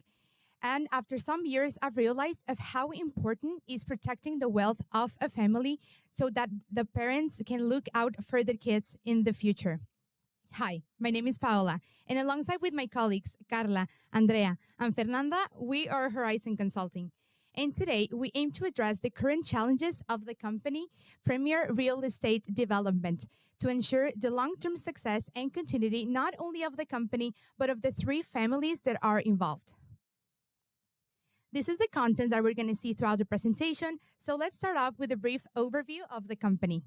We can see that it was founded in 1988, and it's a prime real estate company that has been growing a lot lately. And the biggest trends that we can highlight about them is that they have sold over and constructed 100 real estate projects in the last years. Also, they have been very consistent on their positive financial results in the last years, and each partner really contributes with a specific field, so we can say that they really complement each other on the business areas. And the key question that we can start to ask ourselves is that with all these upcoming internal and external challenges, what is the new vision for the company? Now I'll pass it on to my colleague Fernanda. Thank you. So let's have a closer look to the analysis that we made for this case, starting off with the genogram. As we can see, one of the singularities of your business is that it's managed by three families. That's why we have three genograms. The founder of this company, of your company, is David, and he found this company with his brother-in-law, Joe, meaning that there are two generations in this foundation process. The current managers, co-managers are Adam Lugo and Frank Porras, including John Gross. We want to include the third generation in the future. Now, let's look at the three-circle model. This model helps us to position these key players in one of the regions. We have as family, owner, employees, these three co-managers. As family employee, we have Maria, the wife of Frank Porras. As in family, we have John, Adam, and Frank children, who we would like them to go to the other regions in the future. Okay, so to understand in which stage your business is, we have the three-axis model, having the ownership being owned by the founder and their partners, the business being on expansion stage, and the family working together but being on the sweet spot to pass to the next generation. Now I pass it on to my colleague Andrea. Thank you, Fernanda.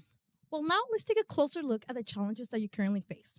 Since this is a family business, we're going to have family problems and business problems.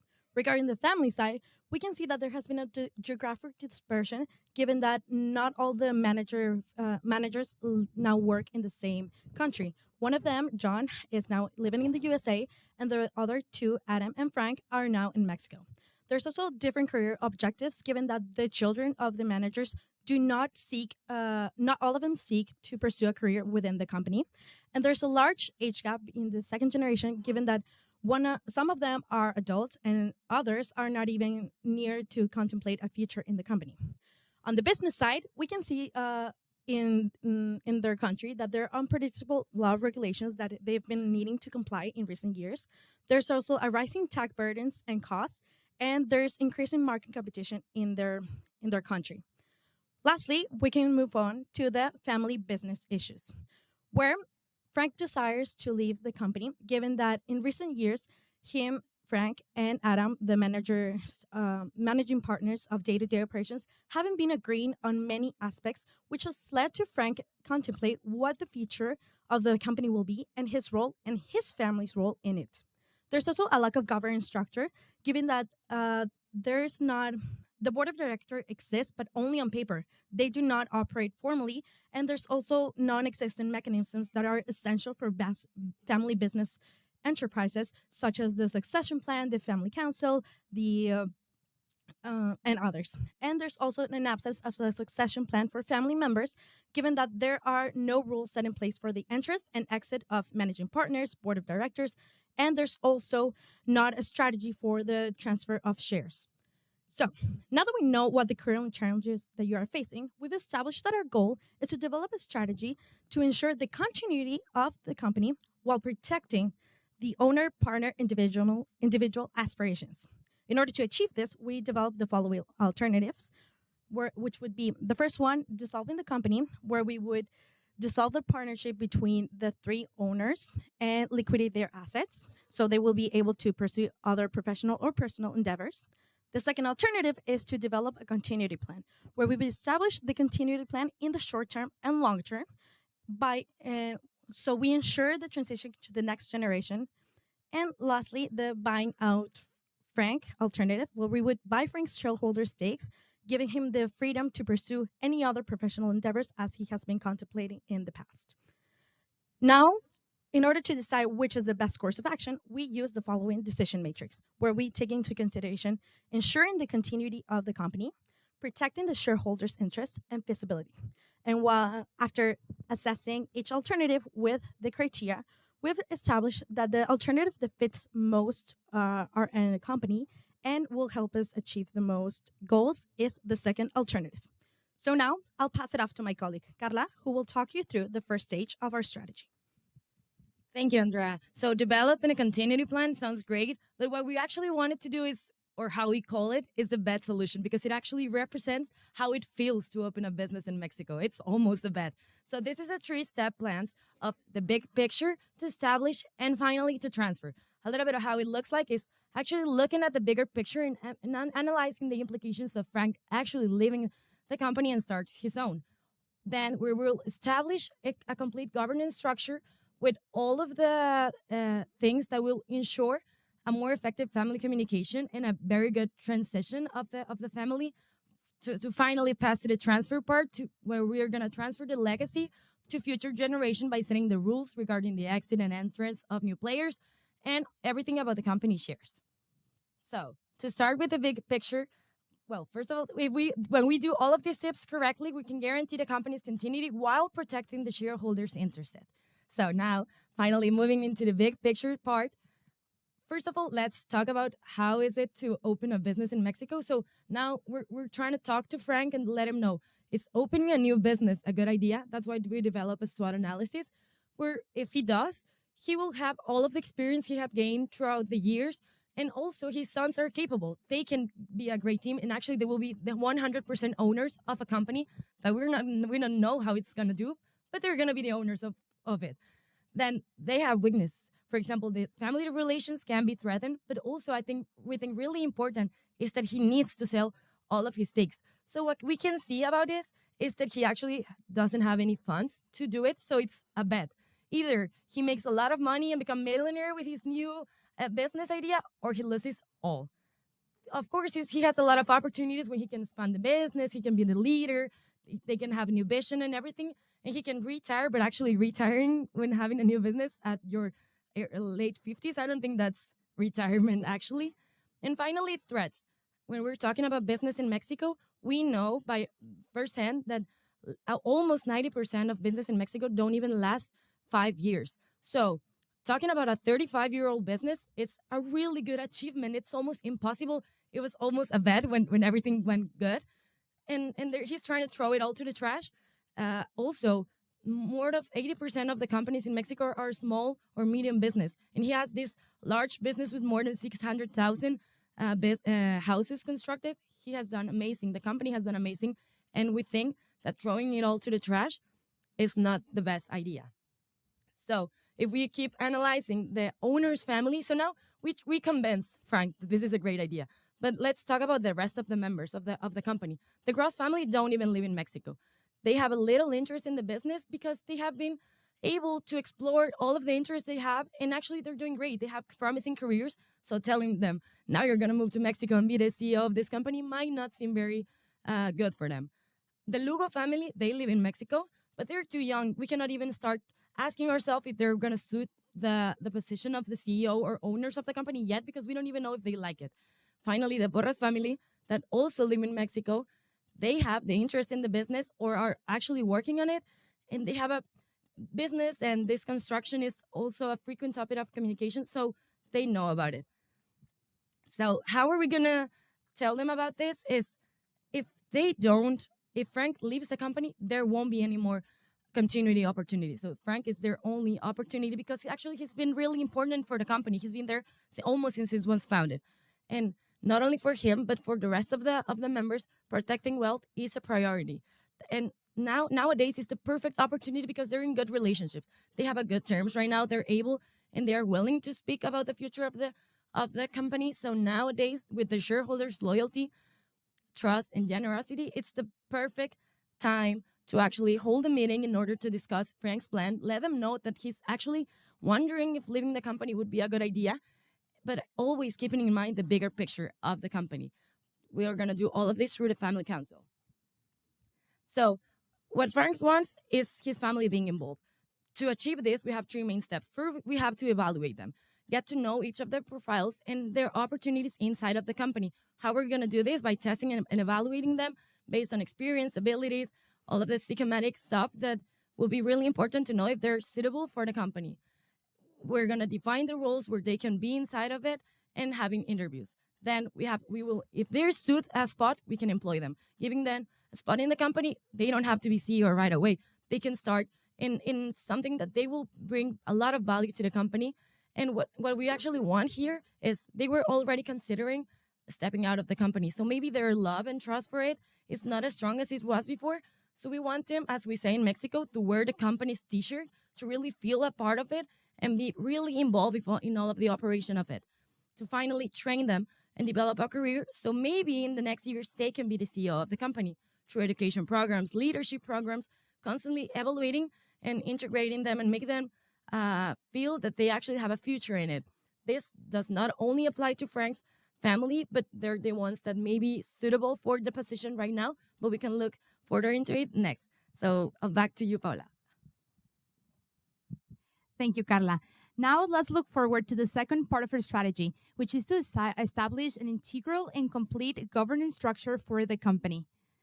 So we are aware that they hired an external advisor so that they can help with some initiatives in their owners' council that they previously had. And he offered some really important initiatives as dissolving the co-management and selecting a single CEO, the creation of the owners' council, operation of the board of directors, having policies for family members' employment, capital contributions, company valuation, and dividend policy.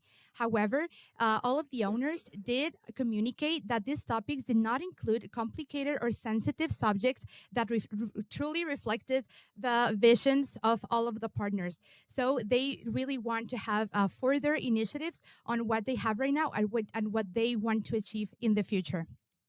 So we want to recommend additional governance initiative. So we already know that they are planning to create the board of directors, which is composed by all of the management team, together with external non-family members, which are the yellow dots that we can see over here. However, we do want to give you some recommendations on what the profiles would look like and would be the best suit for this board of directors. So we contemplated a government policies expert, since we know that the market in Mexico is very volatile. It's constantly changing. So we need someone that will help us to regulate those types of policies that really affect the business. Also, a real estate expert to add some more external knowledge on this in these issues and this field, and a lot of different also criteria in order to evaluate if this role best suits as external advisors for the board.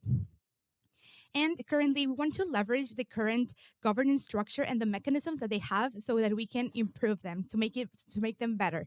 So we can see that the current structure that they have an owners council, which only forms part of the ownership part of these three governance circles.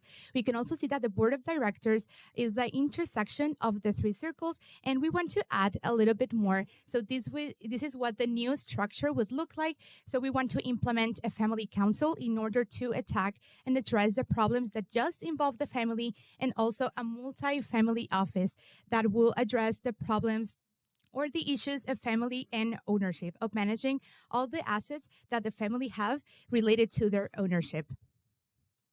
So we want to create this open space of communication for the family with the family council and together with the family office. And we know that all the partner owners of the company may not be aware of the different aspirations, the expectations that the others may have. So for example, we know that Frank really cares about his family and the future of his kids. And we want the other partners to know how important this is to him. So this is why we want to concentrate all of these sensitive family discussions through the family council, so that everyone can take into account the expectations and the issues that each family may be going through. And to manage the financial assets and ownership, we will do this through the multi-family office. And with this, the expected outcome will be that we can ensure an effective communication of all these family concerns through these mechanisms. Now I'll pass it on to my colleague, Fernanda. Thank you. Now let's go to the last part of our strategy, transfer. Transfer to the next generation to ensure the legacy of this company, of your company. What we want to do is to create a succession plan. Why? Because they will create a shared vision of your company, ensure the business continuity, and save all the needs of the owners. There are 3 steps that we think that are the best that you need to consider being. First, the retirement of the owners. They can stay as shareholders and receive dividends. The transfer of shares to whom they can transfer them, being their blood relatives, or to sell them to other shareholders, no one being able to have more than the 50%, and the entrance and exit periods being the most important, that everyone has to sign a non-disclosure agreement. With this, we will be able to choose the next CEO. The board of directors is the one that is in charge to choose the next leader of your company. Be having as fair options Frank's sons, because they are the ones that are currently being trained. If they have the skills and the characteristics to fill that position, they will be on a 3-year probation time. And what will happen with the other children of the other co-managers? We want to keep them training. Consider them for them to build a career inside of the business, or to build a career as a supply chain manager. With this, we will have a continuity, satisfaction of the owners, and career development. Now, Andrea, how are we going to do this? Yes, thank you, Fernanda. Now, moving on with our implementation plan, in the following timetable, we can see when we're planning to implement each stage of our strategy. But now that we know this, what can we do on Monday? What would be the first step to take with our strategy? Well, it would be to hold a meeting in order to discuss the big picture plan that my colleague Carla previously mentioned with the 3 owners and their families. Moving on, we know that every strategy has its own risks, which is why we've identified them and mitigated them. But for now, let's focus on one, which is being Adam disagreeing with the next CEO plan for Frank's kids. That would be the main focus right now, which would impact the company because it would lead to Frank to believe that he can leave now or that he has a reason why to leave. So we will mitigate them by having this meeting with the board of directors, Frank, John, and Adam, where we would discuss that this plan is not just for Frank kids, but also for his, so that they also have the opportunity in the future to be a part of the company as managing partners or as CEO once they're trained and if they're suited for the company. Now, I'll pass it off to my colleague, Paola, to continue. Thank you, Andy. Now, we know that there was a lot of information, so let's wrap up all of our recommendations in one.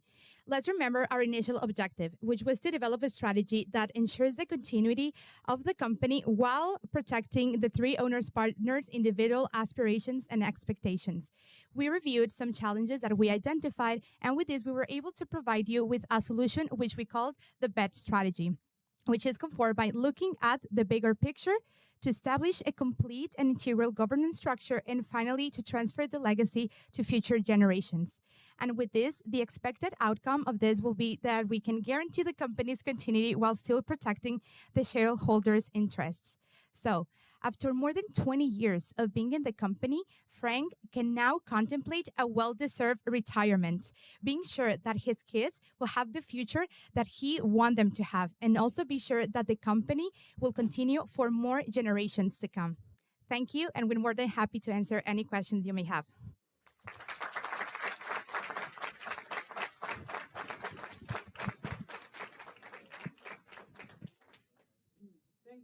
Judges will now have 10 minutes to ask questions to the presenting team.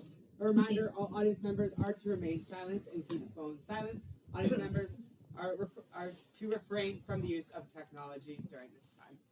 I invite the lead judge to start the questions. Thank you very much for your recommendations and a great presentation. My question relates to the continuity side of things. There's a lot in your recommendations, but we have some key issues we need to deal with, like right now. I don't know if I missed it. Did you show the timeline? Yeah. Okay. Yeah, I just are semesters, quarters, years? There is. Yeah, semesters. 6 months. Thank you. Thank you. Okay. So keeping us here, tell me about the important things we need to do right now, because I'm not sure Frank's son's training is as high a priority as some other issues we have. No, the first thing, thank you for your question. The first thing we have to start with, and what we think Use is the microphone. Use the microphone. We're on camera. So what we think has to be the first step to actually start mitigating the problems that might arise in the upcoming time would be, first of all, convince Frank of a decision. We hope that is to stay in the company and to keep the legacy of it. So this will be the first thing to do, to have this council, the meeting when we actually put all of the this SWOT analysis, the pros and cons. We think that Frank thinks it's a win-win strategy, but actually this is a lose-lose strategy. Either Frank family loses, he loses, but also the company. So the first thing is to establish the importance of the business structure to be like that, at least for the next years, till we can find till we can actually know if the other sons are actually interested in the company. But with the information we have right now, he has to stay in the company, and his son has to stay in the company as well. So also all of the consular initiatives and starting to make all of the corporate governance structures very much clearer. And for example, to take the board of directors out of the paper and start doing it in real life. That's the things that are really important to do tomorrow on Monday. It's urgent to do them. Great. If you could go to the next slide, actually, I have a question. I love what can we do on Monday, and I also think it's great bringing the families together. And the owners, what are the risks of bringing all the families together for the first time tomorrow, if Monday was tomorrow? What are the risks associated with doing that, having all those in the room at the same time to talk about the big picture and the vision, and how could you maybe mitigate those risks? Thanks for your question. We are already aware that even when there's one family blood related, there's a lot of chaos and crisis involved. And we know that with this being a three family owned company, there's a lot of risk, and also because they are not blood related. So we have like the families coming from the three owners that are not blood related, and so we know that there can be a lot of different perspectives that can clash. So that's why we think it's very important to develop the family council together with the family office, because we know that in the family office, all of these family related problems would come out. And we will also like to recommend having a mediator so that they can mediate all of the conversations. And we know that there are not like a bias or like an impartial person leading the conversation, but we know there can be a lot of craziness once we decide to join all of the family members into one room. So that's why we need to have a mediator, but first to establish the family council, since they have no other structure or organization currently that accepts or invites to family having these types of discussions. First off, thank you for the presentation, and congratulations to being in the finals. I actually have a question for the continuous training of successors. How do you guarantee that, or how do you address the local disbursement of John's kids as they are in America, right? They have absolutely no interest to be involved in the company. Considering also the age of the other kids, how do you address these issues and the continuous training of the kids, considering that your timeline is only 4 years?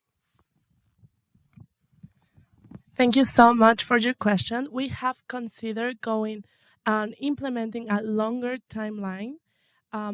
But what we plan for the upcoming successors, that will be John's kids living in the United States, is to include them or form them to be part of the supply chain. If you get to expand also to the United States, they will be able to join the company, being part of like partnering with the supplier or being someone that comes after you develop the project. And also the first thing that we need to consider, if all of the sons or even one has the desire to enter to the business or to continue as partner or as an employee, or if they only would like to be part as shareholders. Early in your presentation, you in your three-circle model identified the unique position that Maria sits in the organization today. And then I was wondering, given that, no, the next one. Yeah. Given that unique position that she sits in, and the importance you place on Frank's role moving forward for the company, how does she play in your implementation planning, your timeline? How is she involved? Thank you. Yeah, so we know that Maria has a lot of power of convincement over Frank and most because it's a Mexican woman and we can do that very well. So we have yeah, so we have to of course she has to be aligned with all of the decision. She has to we think that if we're talking about all of the cons cons of stepping back of the company, we think that this is just like a very fast decision that they made. He's just tired, he's just angry because of all of the decisions that have been happening in the company. He hasn't even thought about it, and we think it's the same with Maria. But of course the family council and all of the new structures inside of the company that we've developed are exactly for that, to really be sure that any decision that is made has been really thought to. And of course she comes inside of this and she needs to understand all of the information, but I don't know if I answered your question well. All right, it was okay. Can we go back to the timeline, please?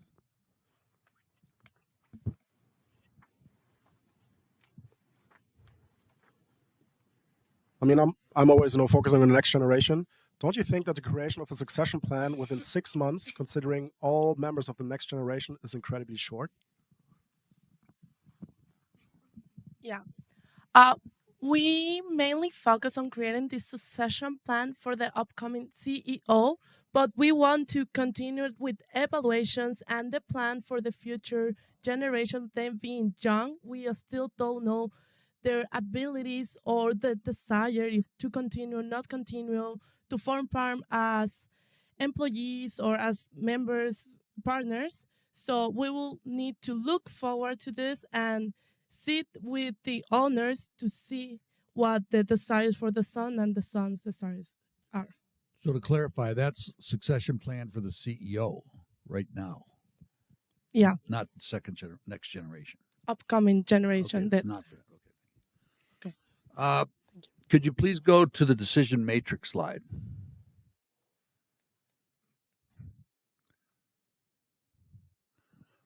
The only reason number one is probably medium is because it's not continuity, but that's the design of that alternative.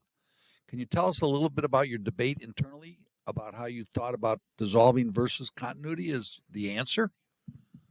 Yes. Well, as we've mentioned, what our goal was first to talk to Frank to see what his decision would be. And as my colleague mentioned, it would be a lose-lose situation because right now Frank is one of the managing partners and he's also the only one with architecture expertise. So if he leaves, he would be leaving with a vital part of the company and the future of the company will not be sure given that he's the only one with a second generation that is actually involved in being part of it. So and if he leaves on top of everything else, he would also be taking his assets and betting for the new company of his children in an incredibly competitive market. So we don't know if it would actually be a success for him. So it would be a lose-lose situation. What the reason why that wasn't chosen, is because once we decided that the best future for the company and Frank would be to stay, given their interests and making sure their lifelong savings weren't squashed away. What? I'm sorry. And since that is the main objective to develop a continuity plan, but if that's not the choice or that's not their main goal, the second would have been to dissolving the company because one part does not even live in the country. The other ones are way too young to even making decisions, and the one that is would be the next generation in charge would be leaving. So that's why we decided that the second alternative would be dissolving. Thank you very much.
Good afternoon and welcome to the finals of the 11th Annual Schlesinger Global Family Enterprise Case Competition.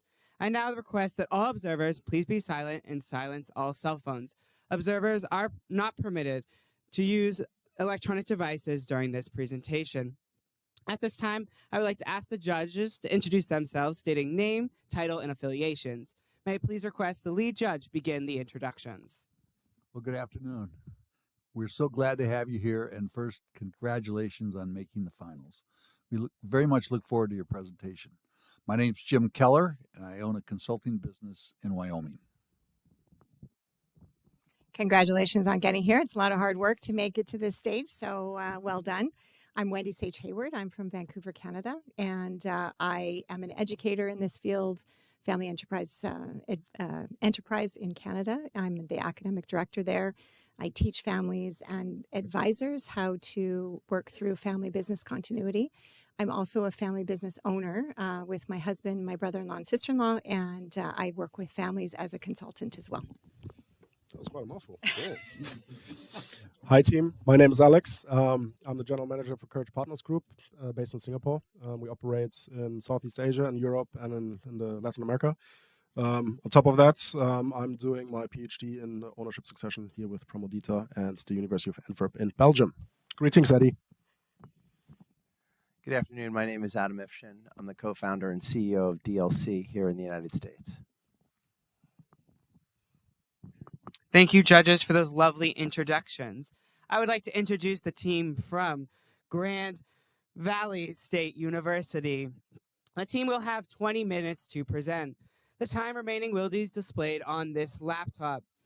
With 5 minutes remaining, my colleague here will hold up the green 5 minutes remaining sign. With 1 minute remaining, my colleague will hold up the orange 1 minute remaining sign. At the end of the 20 minutes, I will stand to indicate the end of time.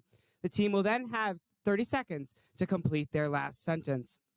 The judges will then have 10 minutes to ask questions to the presenting team. My colleague will again signal with the 5 and 1 minute remaining with the following signs. I will again stand at the end of the 10 minutes, and again, the team will have 30 seconds to complete their last sentence. The team from Grand Valley State University may now start their presentation.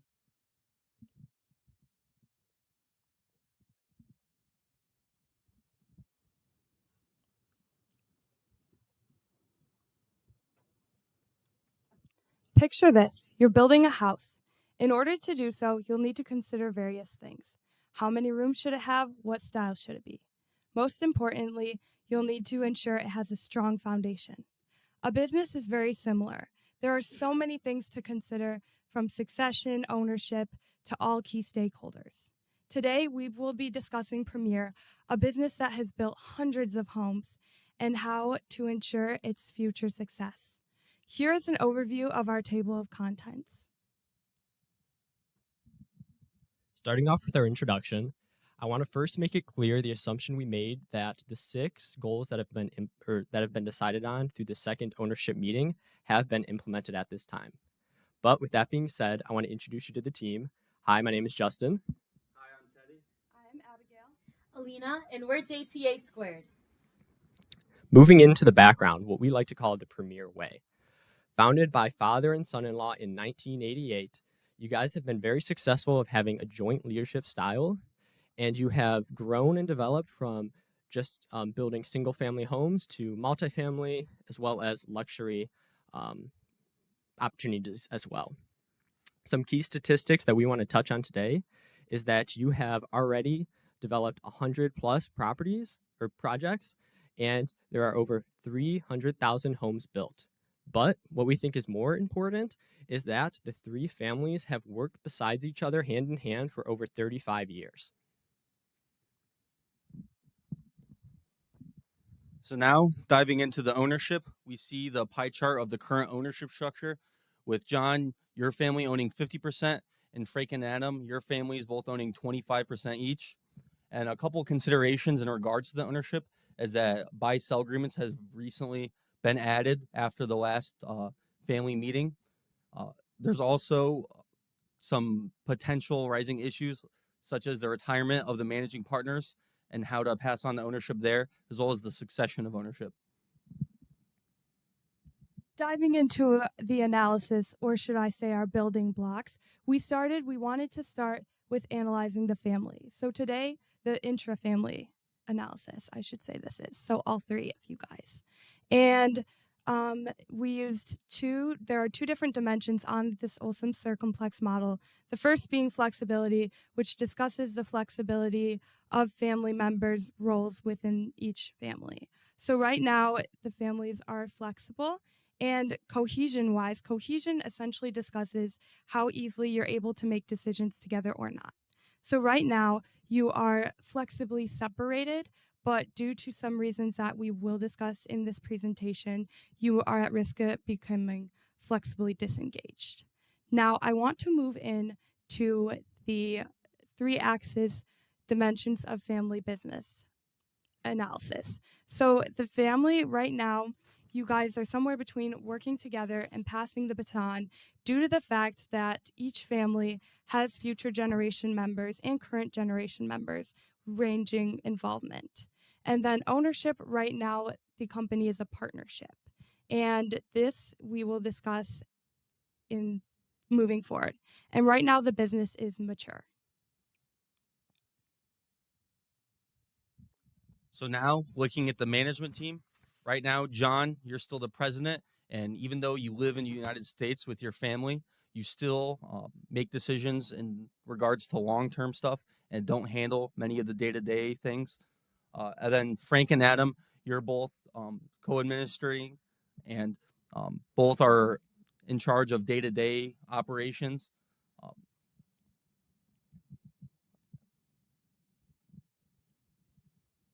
Now moving on to the company analysis, we decided to go with a SWOT. So some of the strengths that are on there, of course, as Justin had mentioned before, you're in 6 different cities in Mexico, and also taking into account that you've been able to use the square footage and grow your business from doing single family homes to now, even luxury and apartment style homes, which brings me into one of those opportunities. So in Mexico City, middle and upper class have apartment size that has 25 plus floors. So there's also, because there's a higher density in Mexico City, so this allows for growth with those apartment styles. And that brings me into the weaknesses from creating taller buildings, of course, that requires more of an investment as well as higher risks, of course. And then the threats, there is more competition in the real estate industry now more than ever, as well as those complex laws for building, labor, consumer protection rules, and those infrastructure practices.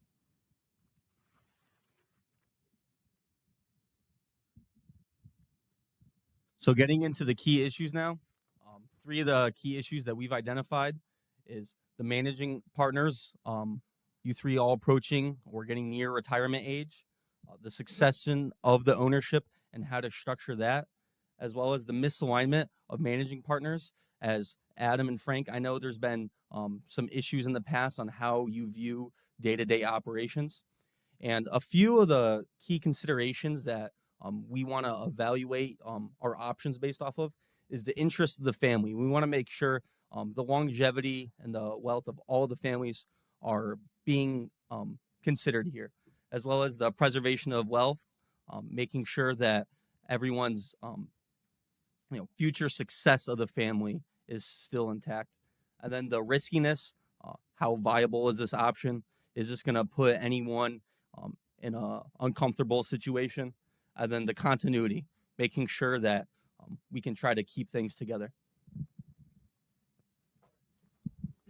Now, moving on to our recommendations, we decided that there are, at a high level, 2 different options that you could take.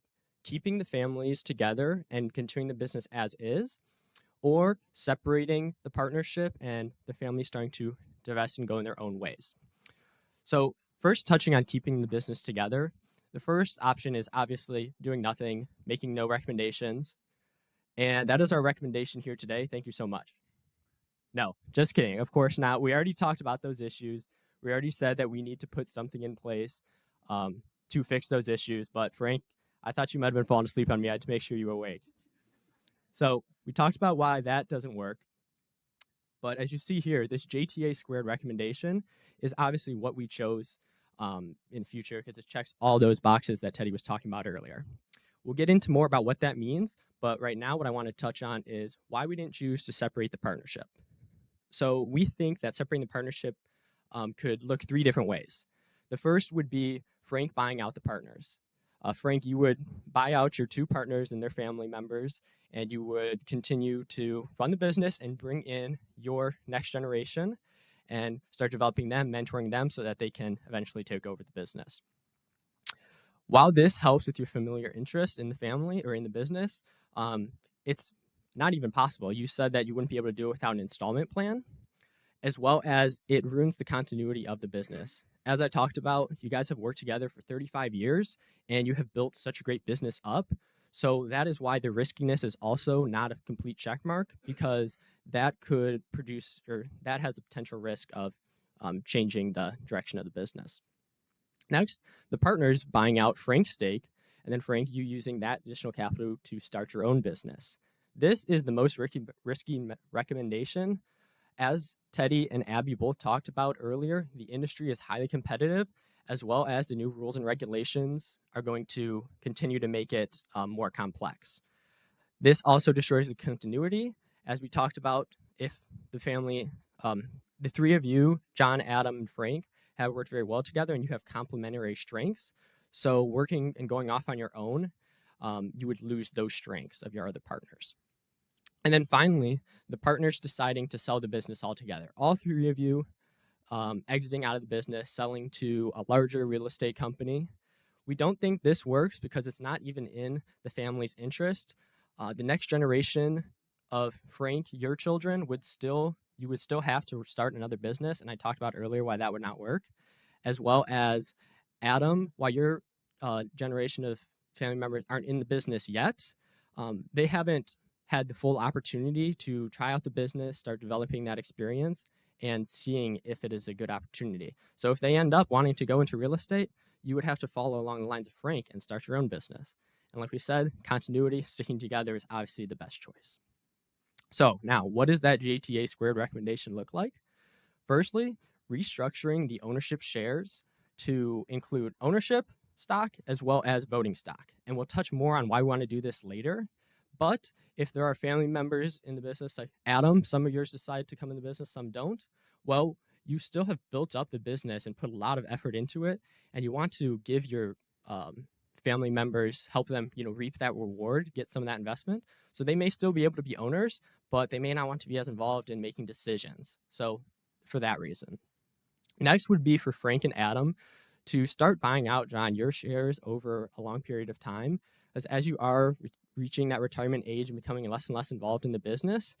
We don't want a situation to occur where you decide to retire, none of your family members want the business, and then there's 50% of shares that Frank and Adam can't buy together. So we want to slowly decrease that ownership and spread it out to make it more manageable for the business. And this also gives you some more money to enjoy your retirement. Then redefining the management team. There was some friction between the different partners on things like the day-to-day operations and what the roles should look like. So we want to explicitly state how we can improve that for to solve some of those issues we talked about earlier. And then lastly, implementing that formal board of directors. As I stated, we know that you guys have formalized it with the second ownership meeting, but what we're going to be talking about now is who those two independent members should be. So before we're able to propose a solution on buying John's shares from Frank and Adam, or Frank and Adam buying John's shares, we first want to restructure the shares to have two classes, one having voting power and one not having voting power. And this is, as Justin just touched on, to prevent children coming to the business and not wanting to have voting power.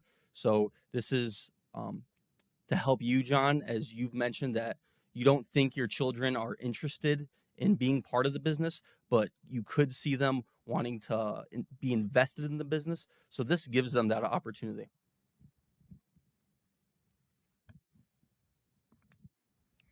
Now, Of course, with this ownership transfer, you can't just buy out, 25, 50% of a business, of course. So in the short term, we have Frank and Adam, you both each purchasing 5% of shares. Of John's shares, and this we'll get into later in the implementation plan and the timeline. And then in the long-term process, having most of the shares from John bought out in case, he's looking for the retirement or to exit from the business. Now, moving on to one of our next recommendations for redefining those roles. So with Adam's role, we'd like Adam, you to become the CEO, and this would also allow for you to have a longer tenure in the business and continue to think of those long strategic goals. Now, Frank, you're already aligned with Adam on strategic thinking and long term, so this really just helps with that cohesion over time. And another one of the positives for you, Frank, is being able to take over most of those day-to-day administrative tasks and really be able to lead the way you'd like to, and especially, with discussions with your employees, and as well as being able to mentor your children and continuously mentor them and set up that example for Adam's future children. And then the last part of this with Frank is you'd be able to transition into your passions of architecture, continue with business development, and that leadership track that I just mentioned. And one of the things here to note that's most important is being able to build generational wealth throughout that, long-term purchasing of John's shares. Now moving on to our next recommendation, that board of directors that we mentioned beforehand.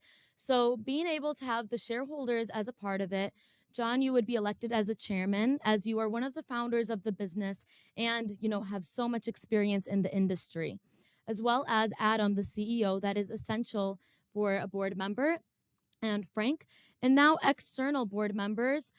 So we didn't just want to say hire 2 business professionals. Instead, we wanted to give a recommendation to hire a retired real estate developer as well as a legal expert in Mexican real estate.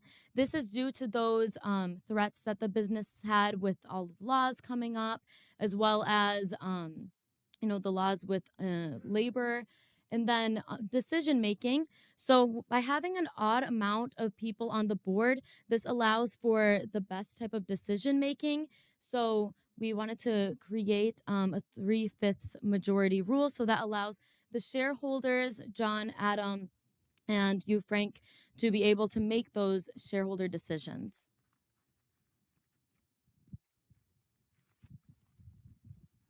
So now getting into why this recommendation benefits all of you, starting off with you, John. This allows you to remain part of the business moving forward, and it gives you the opportunity to have your children be invested in the company while not having to have voting power if they're not looking for that.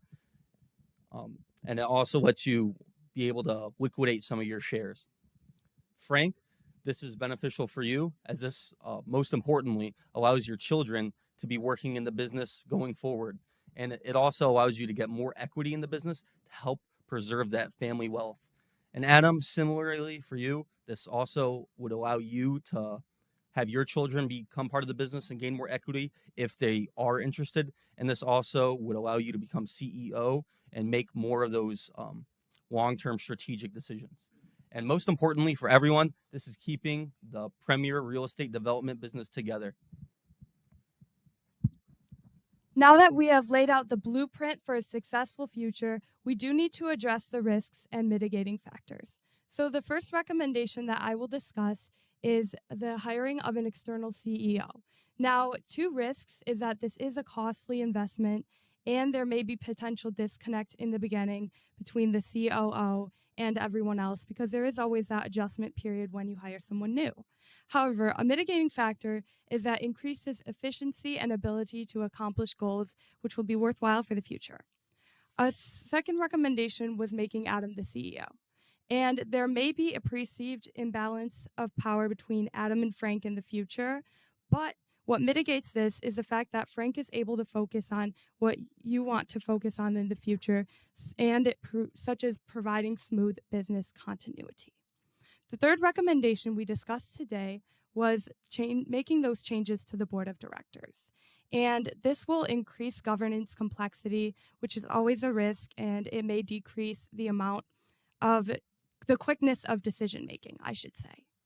But having the board structured the way we recommend will provide valuable perspectives that and knowledge that will impact the company for generations to come. The fourth recommendation is to transition John's shares through buyout. There may be a risk that, John, you do not want your children to not have voting power. However, we looked at it and we realized it's much better for your children to have that extra consideration that would be granted as opposed to the voting power, seeing as their careers are flourishing and their focus is elsewhere. Thank you, Abby. So now moving into the how and our timeline of what that looks like. Firstly, what should be immediately done is going through the legal process to distribute those shares between stock ownership as well as voting power. We think this can be done really in a quarter. So we think this is something that can be fast and implemented right away. Next, for Adam and Frank, you to start buying out John's shares. Like Alina talked about earlier, the first 5% can be done immediately, but then longer term until up to the point that, John, you decide that you want to be fully exited out of the business, either through handing your shares down, your ownership shares to your children, or the buying out from Frank and Adam is obviously very much longer term. Then redefining the management team. So redefining those roles that Abby was talking about is something that should be done first. And then implementing that COO, where that since now the administrative tasks are going to be less for each partner, with Frank, you focusing more on your business development and mentoring your children and building that leadership track, as well as Adam, you focus on more strategic long-term goals. That'll happen within the second quarter of year 2. And then finally, implementing that board of directors, searching for those 2 experienced individuals that we think would most benefit the company. So, looking at this 10 years down the line, John, you'd be enjoying your retirement. You're retired from the board and from the president position. You now have more cash in your bank account, and your 50% share has now turned into 25% and has been passed on to your children to hold as an investment. Frank, you'd still be, you'd be now the chairman of the board. You'd be retired from your current management position in the company, and your children would be doing very well in the company and looking like great leaders to potentially lead the company one day. And Adam, you'd still be the CEO. Maybe one of your children are in the business, and you still have the you still have more ownership. With our recommendations, Premier and all of its stakeholders will be able to build and maintain a strong and successful future. Thank you.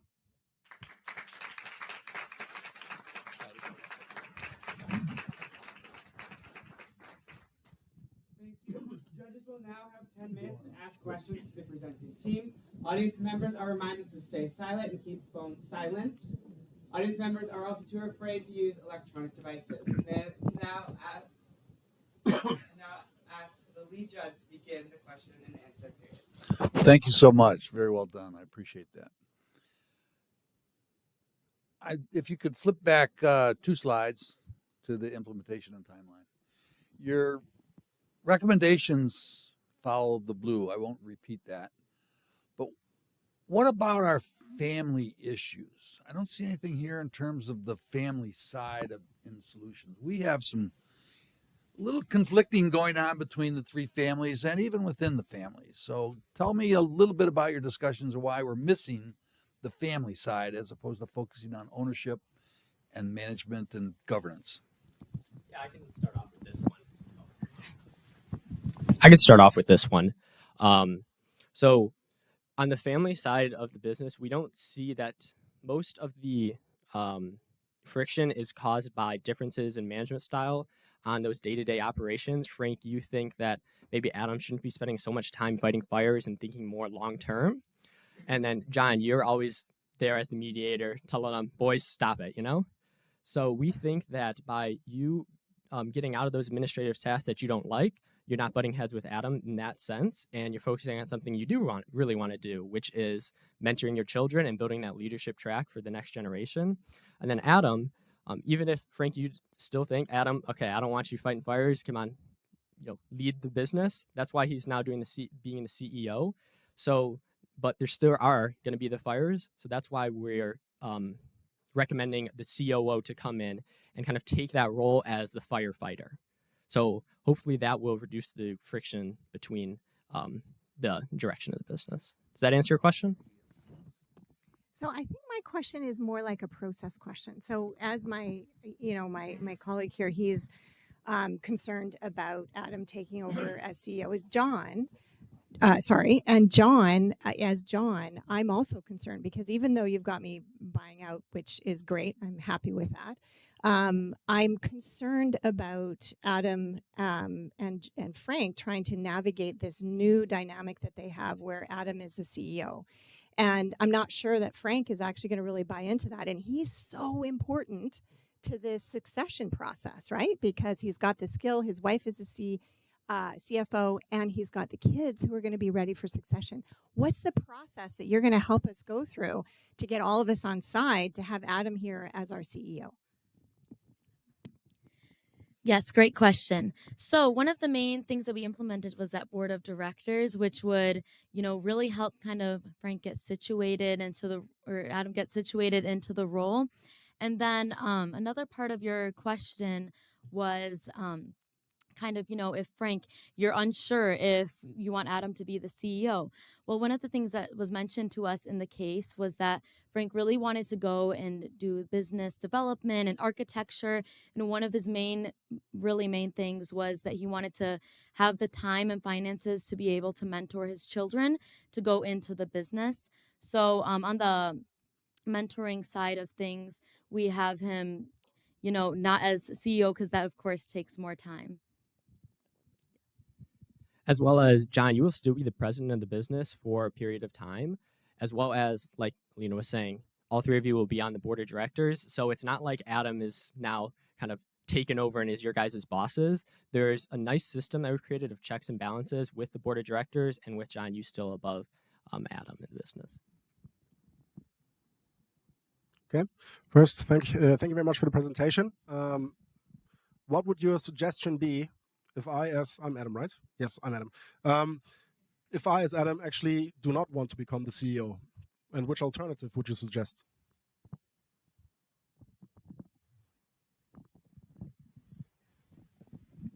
Of course. So we did think this one through a little bit. And if you do not want to become a CEO, we can hire somebody temporarily in the future, I should say. It would not be right now immediately because currently the joint structure works temporarily and historically it has. But as the business continues on in the future, there will be some issues there, especially with Frank's wanting to shift his roles and responsibilities. So in the future, you could look for an outside CEO using a headhunter. Considering that our company is pretty big, right? Do you think if there's any internal alternative for me being the CEO? Of course, there's a possibility of recruiting internally. I should have mentioned that. However, we would still want to have that headhunter in place to help decide and ensure that internal candidates will be equal to external candidates. So, can you flip back to your first model chart, please? Way back at the beginning.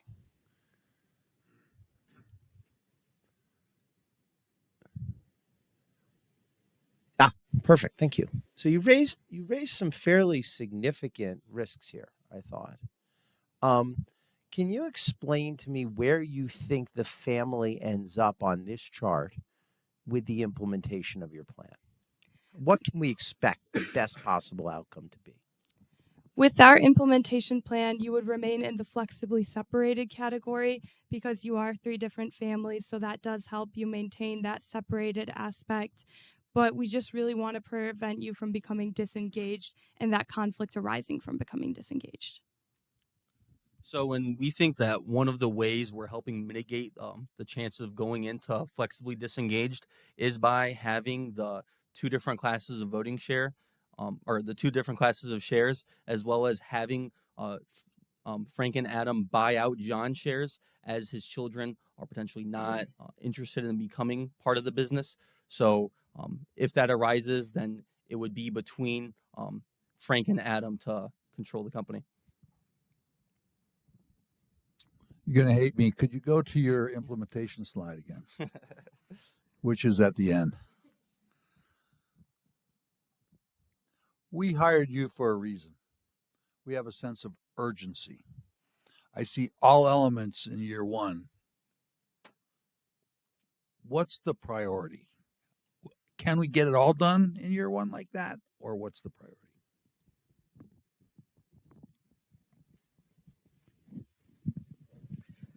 So the first priority would be to first we want to address your concerns about can you bring the business, your family members into the business. So we think that with this recommendation, the three of you will be able to take that back and decide, is this something that we want to go through? Because if it is, and you decide that that is a good option, then that alleviates the stress of you and your next generation family members of still considering to start a new business. But then the most important aspect and thing that will take a longer time will be defining those partner roles, and because there still is that friction that's going to occur. So even if you stay in, there will be that friction, but defining those roles to alleviate that friction is the most crucial step, we'd say.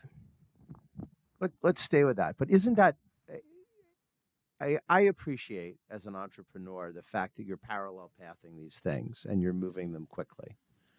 But don't Frank and Adam need to get on the same page about what their roles are going to be first for any other part of your plan to go forward? Let me rephrase your question and see if I'm understanding it correctly. Are you saying shouldn't Frank and Adam be on the same page of what he should be doing and what he should be doing before we're talking about the succession? So while I understand your point, we think that how we said it the first way is actually the right way to do it, because Frank cannot have an open and transparent conversation with Adam about what they want their roles to be if in the back of his mind he's still thinking, well, if Adam doesn't decide to kind of play ball with me, then I'm just going to go start a business with my children. So we think making sure that they have the buy-in, because if they decide the roles it should be like that, and doesn't understand that it can change in the future, then it's all been for no reason. And also looking at the implementation chart. So first, by restructuring that stock and ownership, that allows John the opportunity to be able to retire and not have it in the back of his head like, oh, wow, I own that 50%. And then it kind of goes in the order of the importance that we wanted to go about and choose, because, having Frank and Adam then being able to buy out John over time, that was one of the main concerns. And that also gives Frank the point to stay and have his children go in the business as well. So maybe just quickly, what other governance structures did you guys contemplate for us, given we need to communicate and make decisions in the family, the ownership, and the business system? Just curious what you thought about that. Yeah, so we definitely played with the idea of taking more of a passive role and the three partners kind of stepping back as there was the friction and making it more of an investment holding company. But we think that, Frank, you still said, while you may not take as active of a role, that you want to, that you would help mentor your children. So the investment holding company doesn't really allow that as much. And then Adam, you showed no signs of wanting to exit the business at all. So we thought that investment holding company wouldn't make sense in that sense either.